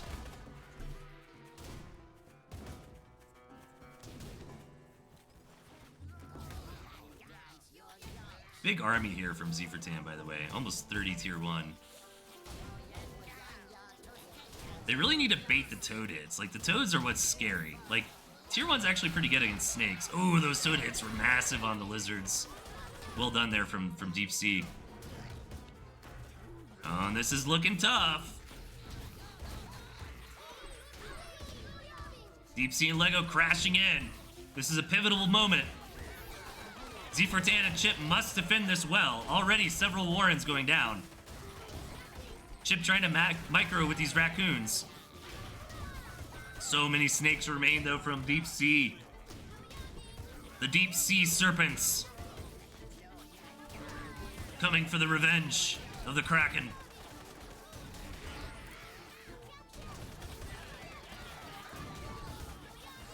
And this looks like slowly but surely, Deep Sea and Lego Man are making their way to a victory as Z4Tan is crushed. And Chip for Space is not long from this world. Z4Tan is sent to the kitchens. Chip! One raccoon in a dream and GG, that is gonna be it. Deep Sea and Lego take the tournament. Congratulations to them. What a fun time. All right, everybody, we'll throw the cam back on because why not? We have the cam today. We got the Tooth and Tail shirt. Thank you, everybody, for tuning in. That was a lot of fun. I hope everybody enjoyed this event. Thank you, this guy. He does a really good job at organizing these like one-day 2v2 events. It was really cool to see some new players today. I hope you guys are also inspired to join the championship. It's going to be a ton of fun. I had a lot of views on the TNT Championship 2025 Grand Finals, so I know a lot of people are still interested in this game. Have fun, show up. It's the best time to play Tooth and Tail. If you bought Tooth and Tail a long time ago and you're like, yeah, you know, it's not active that much, it's kind of hard to find games. This is a time where it's going to be active. Everybody's going to be looking for matches to practice. Really good players are more than happy to practice with beginners and teach you and practice some new builds and openings and whatnot for their own tournament gains. So now is the time to get involved. I'm super excited for this season. It's going to be a lot of fun. So thanks everybody for tuning in. I might do a hype stream or something in a couple weeks. I don't know. Maybe we'll get some exhibition matches against some of the strong players. Maybe I could set something like that up. But for now, we're in sign up mode, so you can sign up for the next month. And then when did I say we're actually starting the event? So group stage is going to kick off on April 18th. That's going to go for about a couple months. You're going to play everybody else in your group one time in a best of 3. Top 2 players from each group. We'll have 8 groups, no matter how many players sign up for the event. And then the top 2 players will go to a round of 16. If for some reason we had like a ton of players sign up, just like a crazy amount, we might reconsider it and make it a round of 32 with 16 groups, if that made more sense. But we would need like 100 players or something like that. So if we get that many, then we might pivot to a round of 32 instead of a round of 16. But we'll figure that out as we go. We got a long time for people to sign up. So thanks again, everybody. It was a lot of fun. Congratulations to our winning team, Deep Sea and Lego Man. Congratulations to our runners-up, Chip from Space and Z4Tan. Great to see you again, Chip. Hopefully you'll sign up for the championship as well, and we'll get more games out of you. So take care, everybody. That's it for me. Enjoy the rest of your weekend, and we will catch you next time.